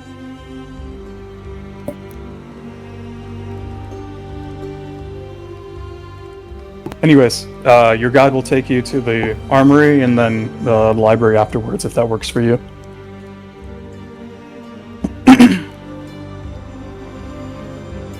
Yes, I think that would be wonderful. So he opens the door. Remember, not a word to anybody. And he ushers you out. Your guide Jeremiah is like looking at you wide-eyed, his gaze like shooting between. Okay, Commander said that we're going to the armory now. I take it things went good? Of course, yes. Thank you. Peachy. Okay, weird day. And he starts like walking down the hallway leading you guys. Not too far off the fighting courtyard. You guys are shown down a set of stairs and what looks like a counter of some sort. You see like a barred door behind it, and some sort of like tired-looking requisition officer like flipping through a ledger. Jeremiah, who are these? Mercenaries, sir? I guess we're outfitting them now. You see the requisition officer kind of like raise an eyebrow, and Jeremiah like hands him the little letter that the captain wrote. We're a very elite fighting force. He looks up, scans each of you. Obviously. Anyways, I can give you a set of armor and weapons for each of you. And we'll say 1 week supply and a healing potion each. Does that work? That would be excellent. Very nice. Yuma steps up and asks, this is a bit of an odd request, but do you have any powdered silver? Make a persuasion check. Okay.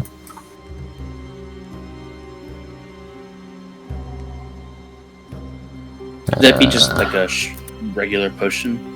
Yeah. Too, or okay. So if you guys want to go shopping right now in your inventory, we can take a couple of minutes here.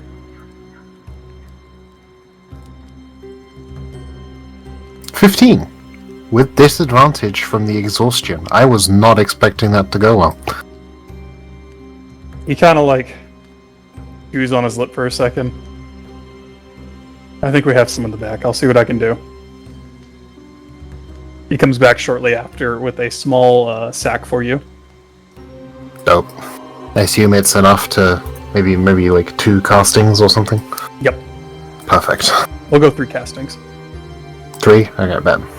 Alright, and we'll take a 5-minute little breather while you guys go shopping, and we will cut this part out of the recording. Yay. Yay! I want to keep recording. DM's gonna go grab a drink. Not have to break it up. What did you say we could grab too? Okay. It was potion of healing and what else? Potion of healing. Everyone gets a set of armor, which I was going to ask what type of armor, and then a weapon. But Yeah, I'm yeah, good. you're I a need total. Yeah, total. So, Hey, more weapons.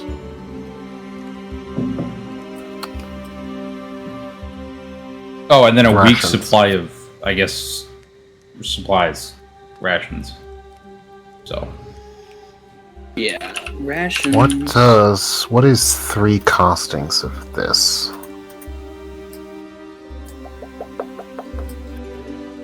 That's totally ceremony. what I did. I can also marry people if you want to marry the princess. Oh, And then you get... Okay, Hey, this spell hey, is yo. wild, dude. So I can wed I did. 2 people, and for the next 7 days, they get a +2 to AC while they're within 30 feet of each other. Whoa. I've never actually used it to marry someone, but it's always seemed like such a strong spell that I've always wanted to marry 2 random party members together. You know what's? I think the most unnerving part about this whole spell is the last sentence, where they can only benefit from that They get widowed. status again if they get widowed. You did? How could that's I saw I'll I kill saw, myself so you get the bonus again. Don't worry. I saw a wild meta from a evil cleric, like an evil cleric in an evil party, where they'd kidnap random civilians from a town, wed them to each of the party members so they all get the +2, drag them around with the party to get the +2, and then when they die, just do it again. Oh God. I can That's I can fucked. perform funeral rites and prevent undead from being reanimated. I can dedicate someone to my god, and they get a D4 to their saving throws. The the coming of age. If anyone becomes a young adult for the next 24 hours when they make an ability check, they get a D4.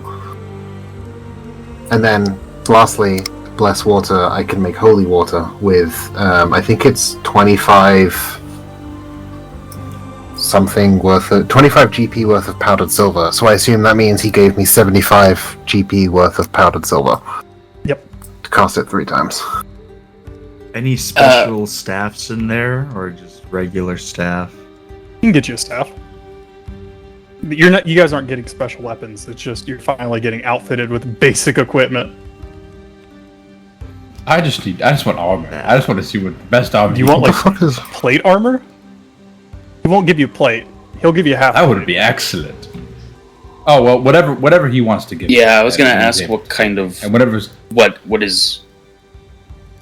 You can get any basic armor except full plate. Any basic. What about a breastplate? Hold on. You can get a breastplate. Heck yeah. Do I get... I don't think I have armor proficiency. Like, any. Is there a shield? Yeah. Oh, that I can use. I can give you a shield. I have a shield still Maybe that I've just been carrying around. I'll take one from the armory. It's probably better. How many? Do we have a? Let me have Limited on multiple weapons? shields. Yeah, you guys can't just like take a million weapons. You're all getting one set. No, Shield, baby. I am not proficient in any armor. And I'm only proficient in, like, daggers, darts, slings, quarterstaffs, and light crossbows. So I don't think Yuma's gonna bother with, Yeah, I don't think he was... maybe I'll take a dagger. But I don't think I'm really gonna bother with anything. Do you guys want any clothing? Maybe, I guess, better common clothes rather than rags, but I don't need armor or anything. They can give you the guards like overcoats and cloaks. They won't give you like a full uniform, but they'll give you those if you want them. Yeah, I'll take a nice cloak. Overcloak? I'm good in my nature Ooh. clothes, actually. I kind of like my cloak though. My all black one. Those of you that want them, you guys can take them. They have such high AC now. It's fantastic. So you got a shield now? Yes, and now my AC is 19. Dear God. Alright. Shatter, I get my shopping list. Go for it. Just go ahead. I and got take a it. gee. Okay. Grab a dagger, grab a hand crossbow. Is there ammunition? Yeah, they'll give you 20 bolts. 20 bullets. You guys are essentially getting geared, like I said, with like the basic loadout of what you would usually start a D&D game with. Breastplate, right? Yeah.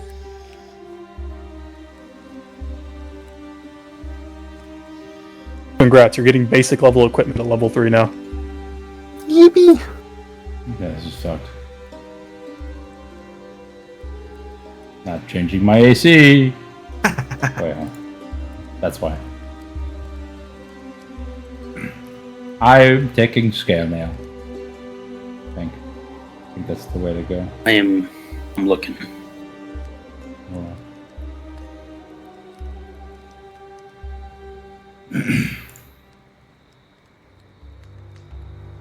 Can I, dump my rusty scale mail on this guy? Sure. Not lugging around 45 pounds of rusty armor. Unless someone else wants them. I'll put this in my pouch. And then, no, I don't want you. Whatever the fuck. I'm gonna make a new item. Actually, yeah, I'm gonna take the half plate.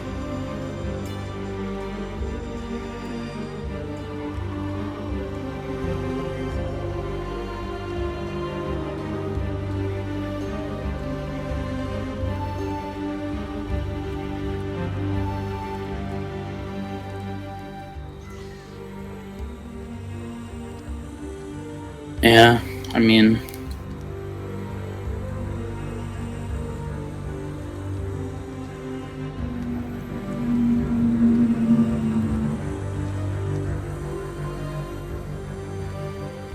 I'm guessing...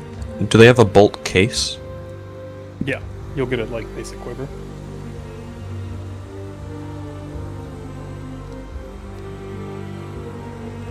How about like Here we an go. all-purpose tool? Sure. Like Swiss Army knife type deal? Yeah. Rope? Yeah. Caltrips?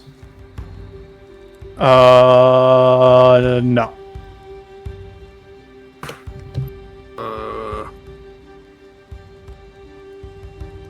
Is not updated. Okay. Oop. A mirror? No. Bells? I'll give you a single bell.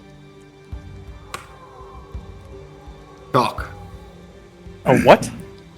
Okay, on General store over here. Yeah, what the fuck? Are you just going to a thrift store? I'm asking if they have them. Do they have What? chalk? Yeah, they'll find you a piece of chalk from somewhere. Cool.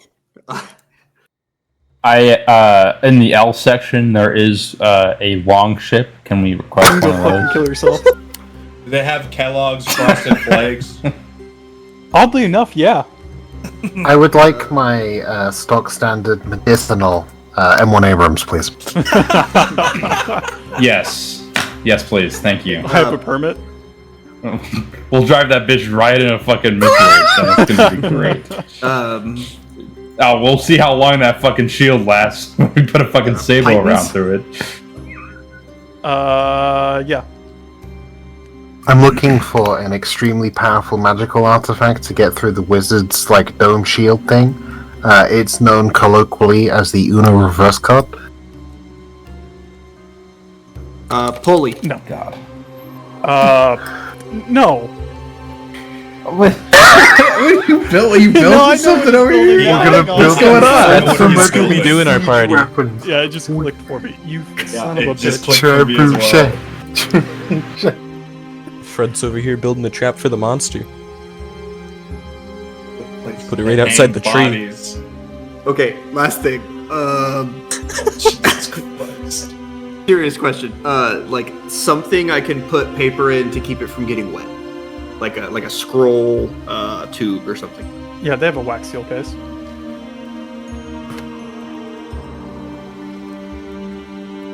All I got was a shit. All I got was a health pot and some powdered silver. By the Taking way, one of the as- great cloaks. As Zeth like goes up to like do his order, like it's the equivalent of watching a cashier at Walmart like check out like, an item bunch of like I don't know, rope, baby oil, and a banana. He hasn't asked about blood yet. Yet. I'm sure the provisioning officer could find some blood. Oh yeah. How about like Have a big Like- container. cantines, or maybe blood vials, whichever are more plentiful. Give you a canteen. I'll also take I'll a take a canteen. canteen. Okay, you all get a canteen. I already have a water skin. No, we're good. What about second water skin? Second breakfast. Yeah, I'll take, I assume that they'll have this, just some, glass bottles or something just of water to turn into holy water. Yeah, they can Just fill up some- a couple vials. Yeah. I looked up water skin and warship popped up. Can I get one of those? No. Fishing line. What the fuck are you doing? Oh, sorry, big yeah, bad they, evil they, guy. they could get you that. I was on my other line. Took out my warship to go fishing for some blood. Oh, you could definitely get enough pipe to hook up the infirmary to the tree. Do they have PVC piping? I'm You gonna have refill my water real quick. 3 miles of PVC piping. Maybe just like a garden hose, you know? No. Do they have any jewelry? Not that they're gonna give you. How about a hammer? Yeah, they'll give you a hammer. Can it be a war hammer? My boy out here with the Home Depot theme. I literally just want a regular hammer. Where's it at? There we go. Okay. Leather scraps. Okay, seriously, what a couple? crafting recipe are you following? He's got a Minecraft build guide pulled up in the other monitor right now. I was playing with Create over here. And you really won't give me a pulley. Can I get an industrial treadmill, please? Flask of oil? Yeah. What is happening right now? This is almost certainly gonna have to be like an outtakes podcast. Like, Yeah, we gotta segment. have this as like an extra somewhere. The shopping episode. This is like a 15-20 minute cut of this. I don't think it's adding the correct stuff because for some reason there is a battle axe, a great sword, and a cutlass in my inventory. Fuck. The entire episode is just titled Zeph Goes to a Flea Market. I'm not even at the flea market. Okay. Man, I really would like. Can I talk to the gentleman that's watching us do this and peruse him for his pulley mindset? Oh, Jesus. What? I need a pulley, bro. Okay. Preferably before this quartermaster loses his shit at the party collectively for the, like, fucking trebuchet cardiac's trying to construct. Can I ask that, considering I haven't taken, like, anything, could I maybe have 2 healing potions? Because I haven't taken armor or, like, a weapon, you know? I'll allow it. Yay. Okay, continue. Build your trebuchet. Just gonna need a pulley sometime Actually, soon. before we do that, I'd like to ask the quartermaster if I can get either like a good quality braided rope or perhaps some kind of like Round linked object chain. which I can thread the rope get through. you, six to to gain 8 feet long, possibly, advantage. maybe 10. He can get you some chain. I don't know what he's got. Yeah, he can get you some chain. How much? I hope you all know By foot. that Shatter's giving us all of this so that we can lose it in the next fight. Let's let you know. Oh yeah. I mean, you guys maybe. I'm just. He's sitting here plotting our fucking demise, and he's like, "Yeah, we'll give them whatever they want." Now you can fight monsters 3 times your level instead of just 2. Yeah, exactly. See, with our No, fucking you don't have a trebuchet. pulley. You see, You're like right. the quartermaster, son. What the fuck do you want with a pulley? Do pulley things. I look. Listen. I'm a scientist. Listen. I'm a scientist. I do experiments. Sometimes they get heavy, and I need a pulley to lift up many gallons of. Never mind. And sometimes you need a pulley. Do they got Make- a torch? Make one hell of a persuasion. Oh, I have a -1. Yeah. DC 80.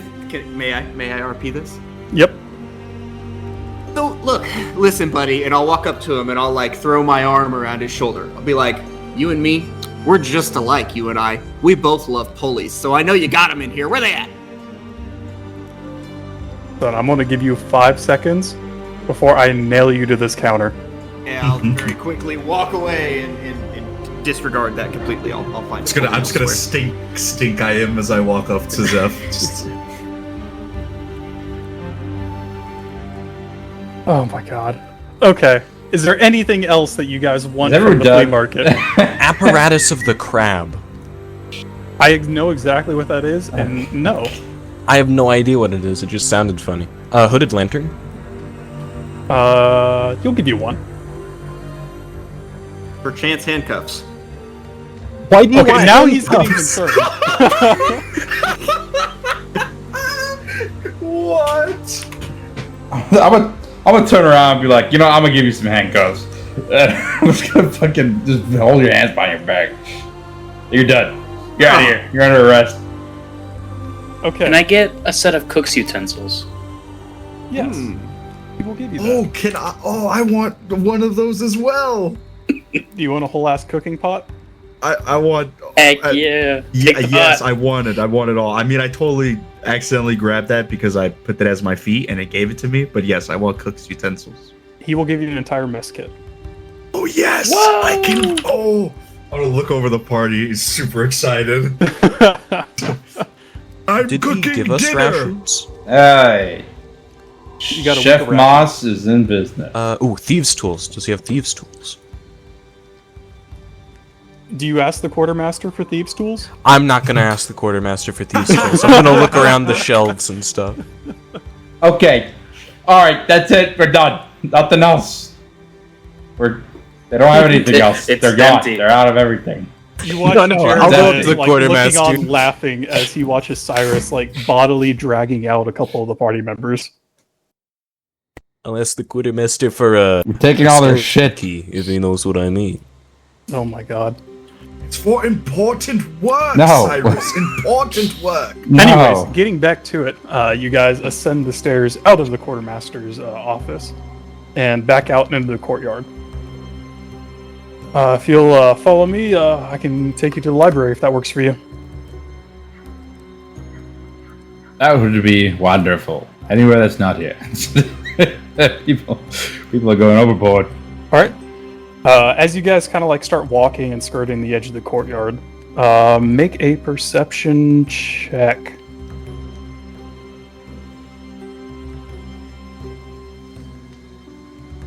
Oh, so close. Supposed to be good at these. Oh, is Fuck, this I an- can't roll An high. everybody thing. Yeah.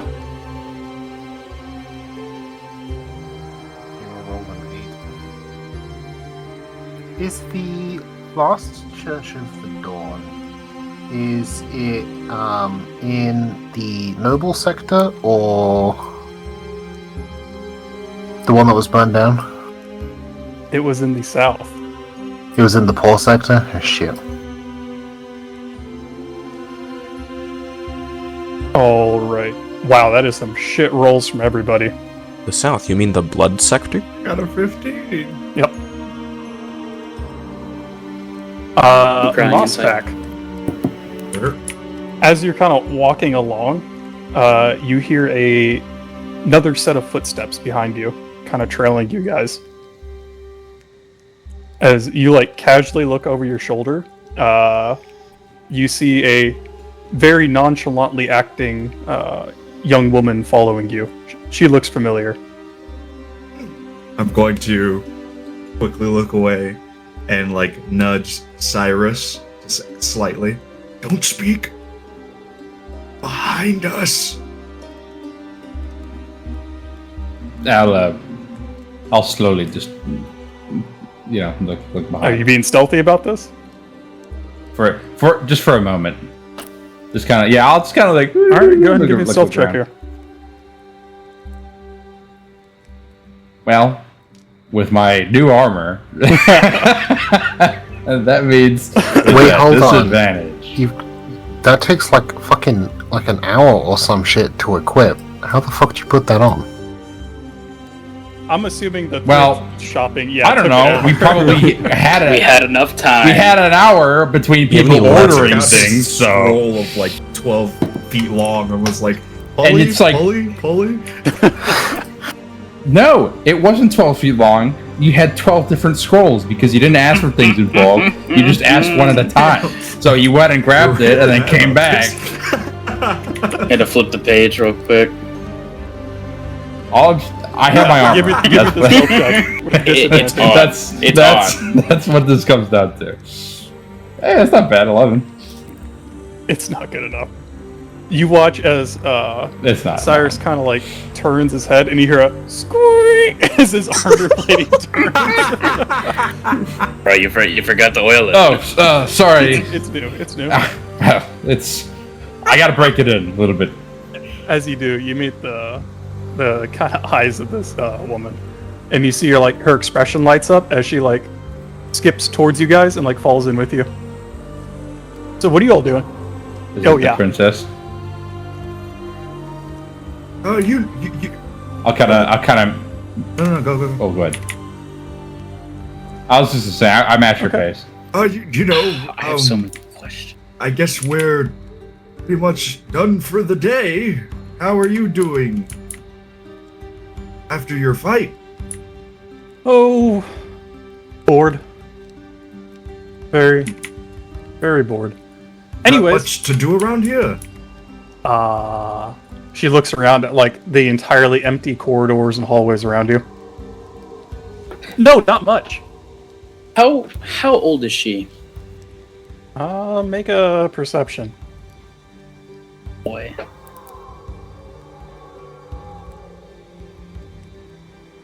Uh, 22 total. Feeling 20 or so. Yeah. Hey, that's not what I was asking. That is We crazy. dodged that cannon. Crazy.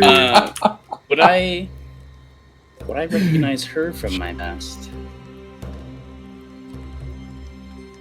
Make a history. Oh boy, I have -1 of that. That's gonna be fun.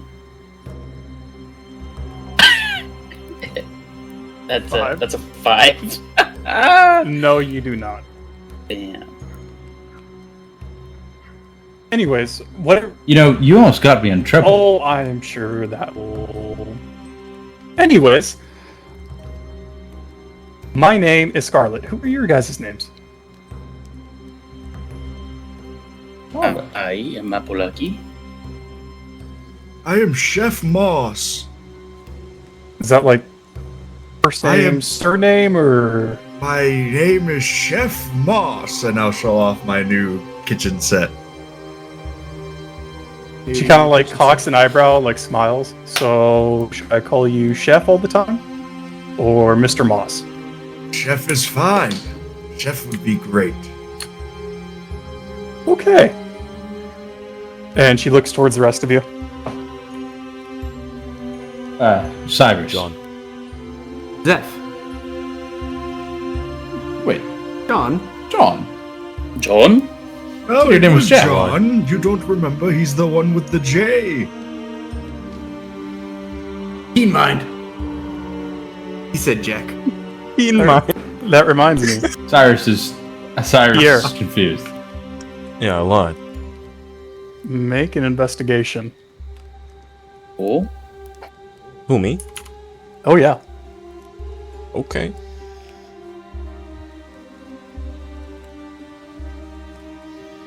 It's 5. Okay. Oh yeah.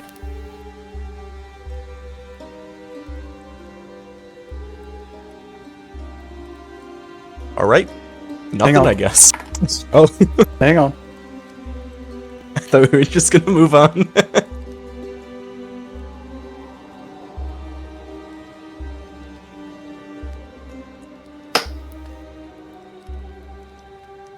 This is a lovely day, is it not? Oh, yeah.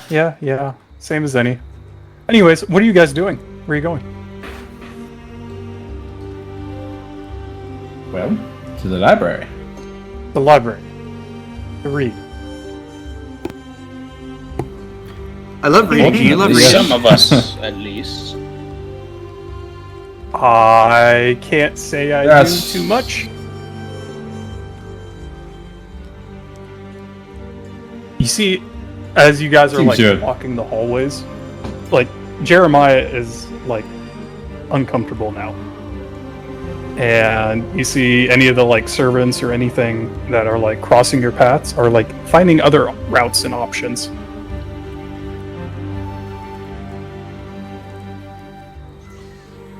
You are particularly skilled Thank with your blades. Yeah, You spend time? practice every day. Like I said, not much else to do. Are you typically allowed to practice? Well, I mean, I mean, do what you want. I don't care. I'm just curious, considering the judgment of everyone around. The other guards aren't allowed or like to. But, I mean, the captain will spar with me sometimes, or my brother. But that's about it.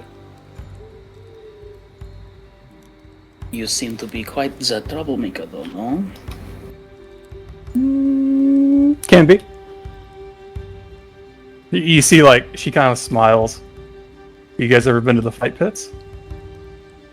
I hear there's good fighting We've heard. in the fight pits. She kind of nods her head. Good fights in the fight pits. That is the motto. He's met Smitty! That is the fun. He's met Smitty! Have you been to the fight pit? Maybe. It's at this time that, like, Jeremiah kind of, like, reaches what looks like 2 giant wooden doors and kind of, like, pushes them open. Inside, you see stacks upon stacks of books running as far as the eye can see. Well, I will leave you to your business. If you need me, I'll be at the entrance here. Just give me a call. And he kind of, like, ducks his head and, like, scurries off. Weird fellow. Yeah, no. I'm not to go again. I don't like books either, so I probably Zeph stay loves the it call.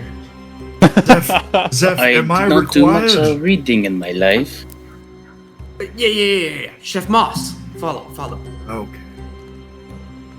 We're gonna attempt to find perhaps unlabeled or untitled books. Are these organized in any particular fashion? There is a fashion here. Are you smart enough to figure out the categorization system? That is the question. Roll for it. Wow, that sounded like a game show. That was terrible. I'm sorry. This has the guild would have nothing to do with this area, right? No. Okay. What kind of roll? Intelligence. Great. Alright. I'll take a 22. You instantly pick up on the library categorization system here, and you can already see, like, lighting up in your vision where, like, sections and different, like, history sections are broken down. What are you looking for? I would like to know about some of the POIs underneath, and I will also attempt to find anything on religion. Okay. Oh boy. Let me pull up 20 different note spreadsheets here as we make some rolls. Is anyone assisting? Who all is doing the reading? I'm assuming Zeph is leading the expedition, so DC has been lowered for you guys, but you all need to do your own thing here. Cyrus, are you staying at the entrance? I am staying at the entrance as well. Is the princess So she's going hanging out in, or with is she leaving? All right. I'll Hey, step what's in. the guard status inside of the library? Oh, Jesus Christ. Not many. Copy that. You see a couple, like, doing, like, light patrols around, but this doesn't seem like a heavily guarded area. I think I would like to start with the religion section. Okay. If you can put in chat which subjects you guys are each attempting to research, or I will say you each get a selection of a POI or a broader subject. So you can go very narrow or go broad.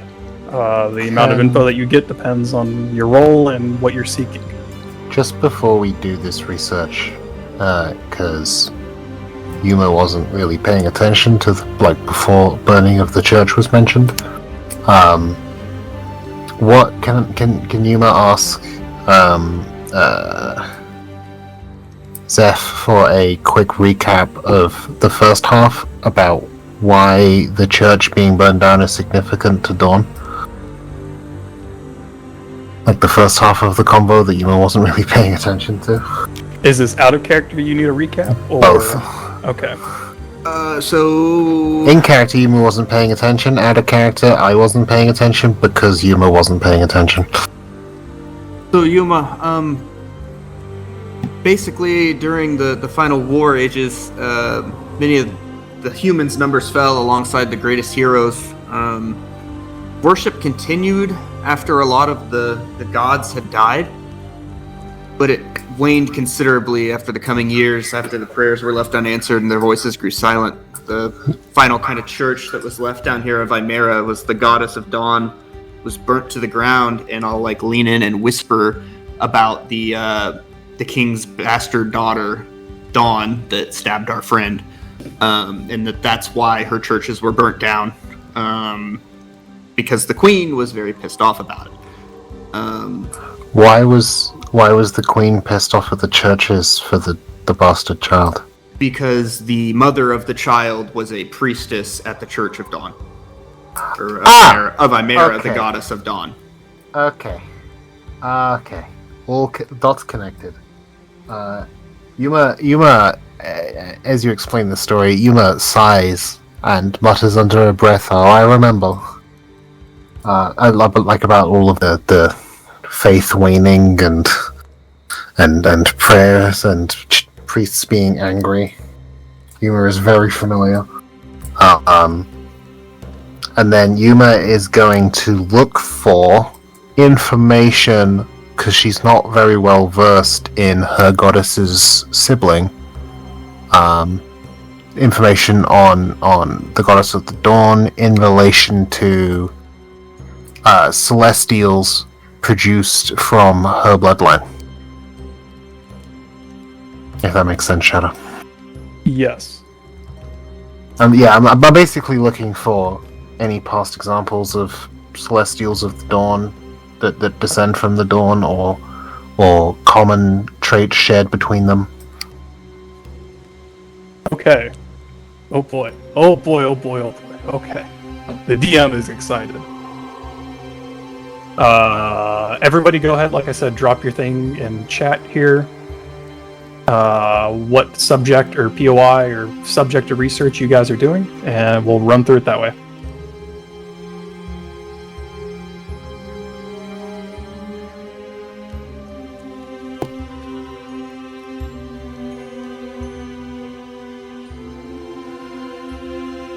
Mine is in the chat.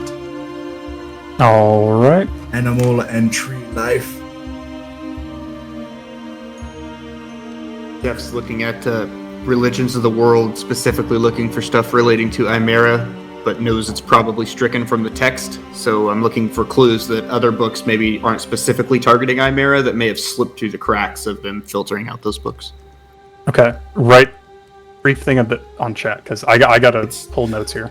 Oh, I've got it in chat on Foundry. Yep. Okay. Cool. Sorry. Okay. We will start with Mossback. You rolled a 21, and you are researching animal and tree life. Explain to me a little bit more about that. Like, what are you looking for specifically within? Like, that's too broad of a paint here. Like, there's millions of books about, or not millions, but there's a lot of books about just nature.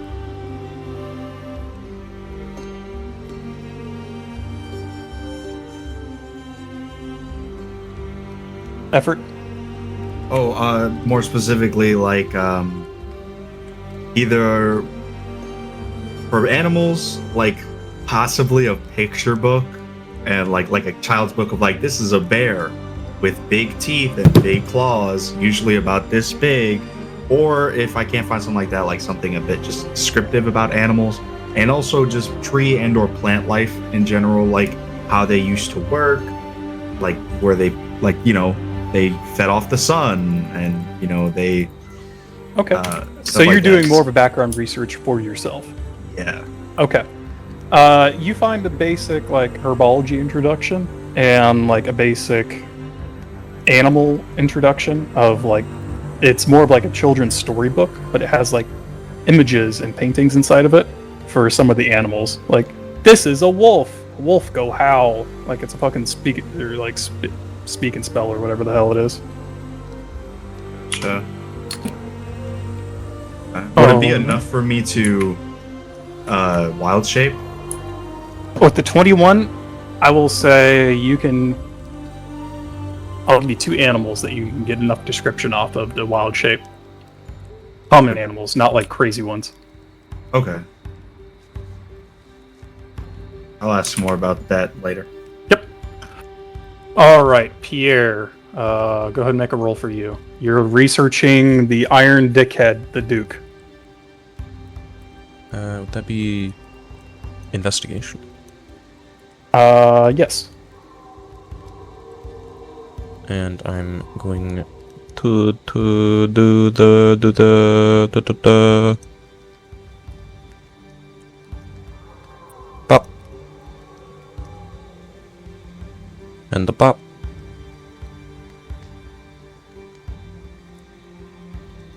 $15. Okay. The Iron Duke rules over the second layer of hell.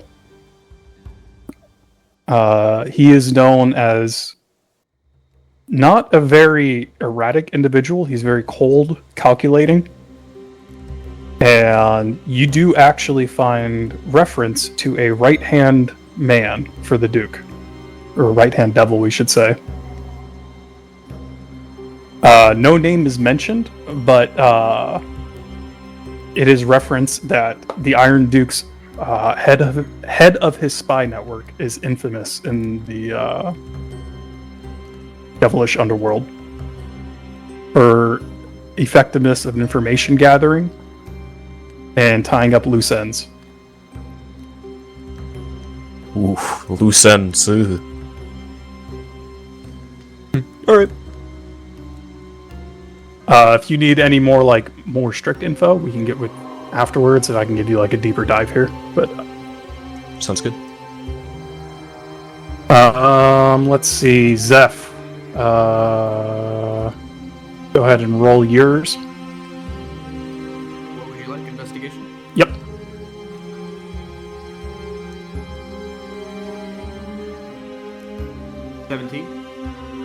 Okay.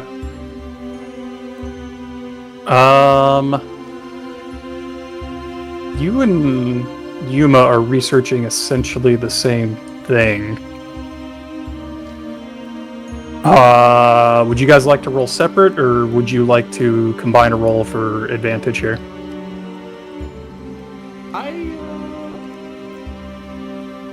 Humor? Thoughts?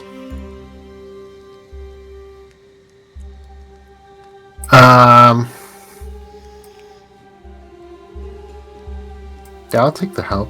He's probably better at investigating shit than I am. I'm also exhausted. Alright, Zeph, go ahead and roll advantage. Copy that. In this 20 case, for a 26. not that it's probably going to matter much, but in this case, I'll give him my guidance if this is what we're doing. So roll a 1d4. Alright. What is the total? One moment. It is 29. a 29. On a nat 20.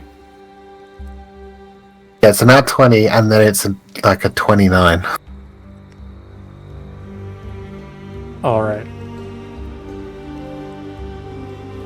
Let Book me... title is literally everything you need to know about this religion. Jesus. Okay. So, you guys dive deep into the library, into one of the oldest sections that there is. Zeph, your hand trails across the spines of the books, and right as you reach the end of the section, you feel almost as if your finger sticks for a second, and you turn your head. It is an unmarked book with no writing on the spine. You open it up, and you see it is a comprehensive knowledge about the Church of the Dawn. how... Okay, couple things. First thing, how fast can I read? Pretty fucking fast. You feel like I could read this whole book while we're here? Probably. Okay. Second thing, do I feel like if I take this book, it will look like something is missing from the shelf? Potentially. I will take the fiction book that I took from the other place, and I will replace the spines of the books to swap them with my all-purpose tool that I got from the from the guy, and I will keep the religion book and put the fiction book there. Okay. Would you like to make a deception check against Yuma, who is standing next to you, watching you, and probably has something to say about you cutting open a holy text? Oh. No. You would not like to make a deception check? Very well. I yoink the book out of your hands the moment you pull out a sharp instrument. What are you doing? We're not desecrating holy texts. We're not desecrating it. What we're doing is we're swapping the spine. All the text is fine. It's just the protection. Yuma hits Seth. Ow! What was that for? No. Fine. How do you think we should keep this without keeping it? Otherwise, I'm gonna have to sit here, read the whole thing, remember it, and transfer it to somewhere else. Why is the learned wizard against reading? We are on a time crunch. I have time. I can find other stuff. I will read this book then. I'll read the book. Fine. Okay. And Zeph is very upset with Yuma. What do you think was going to happen with the cleric standing next to you as you cut open a holy text? As you read the book, you dive deep into the religion. You find references of Imera being one of the first recognized gods of this world, period. Which is a little out of spec with your kind of scope here. And it makes you raise an eyebrow for a second. Continue reading. You see that she has the strongest following of all of the gods, and was seen as kind of a head of a pantheon.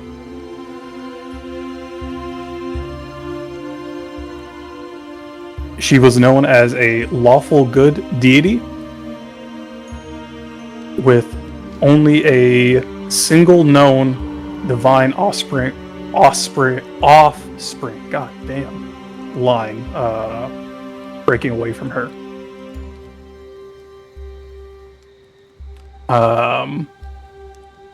You see where the book brings you to a section in the back about this line that broke off from Imera. And you read that the only known angel to ever break off from Imera with her direct bloodline was known as Zariel.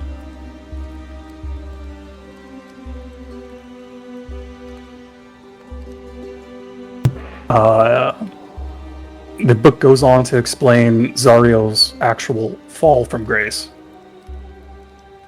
And though it's very vague on details, the fall ended up with her somehow, not explained by the book, becoming the Lord of the first layer of hell.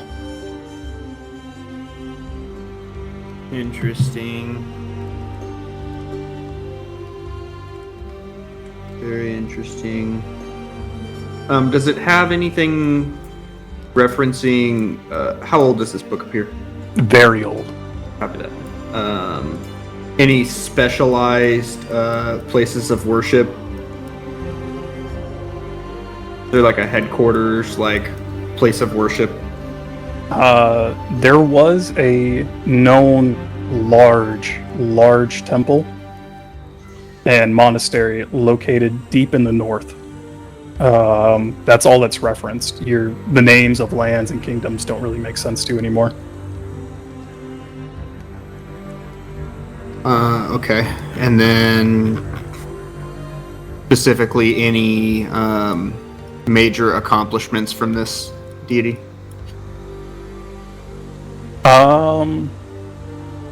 Like I said, we can get together afterwards and go in like deeper details. But she is known as a paragon of good, essentially. Cool. The only like blight upon her entire record that you can see is the fall of her daughter. Copy that. I will replace the book, get my wizard book out, and I will start writing in all pertinent information. Is there any information on Celestials, or am I doing that as a separate role? Is that where our two research paths divulge? Well, you helped him. That was your chance there. Oh, so I don't... Wait, hold on. So me helping him was giving up the opportunity to investigate Celestials?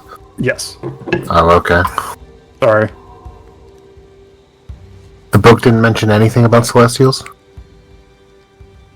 It mentioned them in the like larger sense of there being a pantheon, and Imera being the head of this pantheon. Sorry, Celestials is the wrong word. I'm dumb. What do you call Azamirs? Like descendants? Azamirs is the word I'm trying to use. Like, you know what I mean? Like. Those are referenced as angels in this book. Okay. Is there any information about these angels that sounds similar to Dawn's condition? Not that you can find. Or any mention of any angels having any kind of powers or similar feats as Dawn has possessed / performed.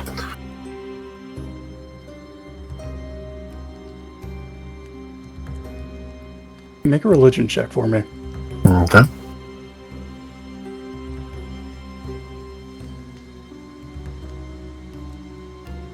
That would be a 9. No. Not that you can tell. Well, And that exhaustion really biting you in the ass today. it's not that bad. It was like a 9 and an 11. I don't think 11 would have saved me, though. As you are all investigating the stacks, and all of you kind of spread out of sight here, Cyrus,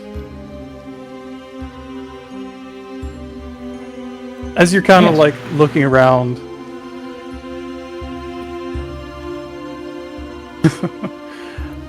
as you're kind of looking around, engaging the stacks, taking in the architecture here, you feel sudden movement at your side. And with your failed dexterity saving throw of 15, you feel something latch onto your neck and take you to the ground.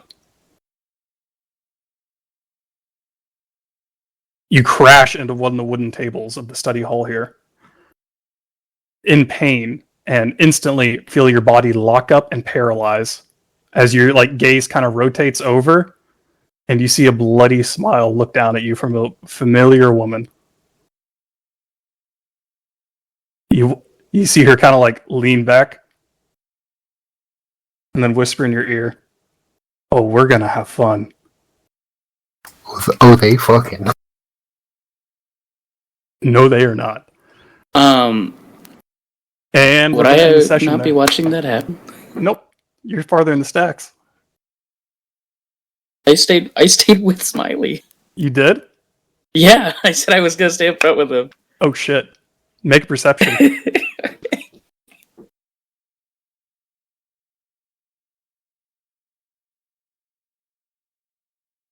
17. 17.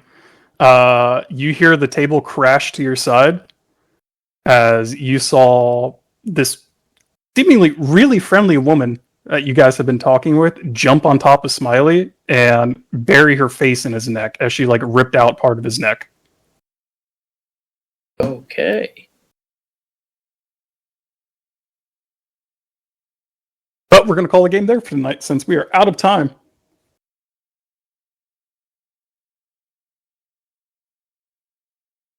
My armor. Alright, Joke, Smiley. dex Couldn't save. help you. I heard it They happen. are not but, fucking. I Maybe don't know about They could that. just be into kinky shit. You don't know. Yeah, me just I'm standing there like, Yeah, you don't standing know, there Cyrus. like, they were chatting it up after the duel. Maybe this was right. This could go a lot of ways here. Yeah, congrats. You got honey potted by a vampire. Let's go. Vampire- I knew Vampires mean blood. Oh my god. it. Not for you. All right. So this is how Zeph becomes a vampire. Just like That's how willingly. Cyrus becomes a vampire. Like Did you say willingly. becomes? Yes, you're not a vampire. Should have looked up books on pulleys. All right. Oh my god. I'm gonna go over there and smack the shit out of you. Hey. Well, that about wraps us up, I think, for today. So, wow, that was a good one. I had a good time. But we will see everyone back next week for episode 5. Already How crazy is that? So, all right. Well, with that, take care. Have a good day.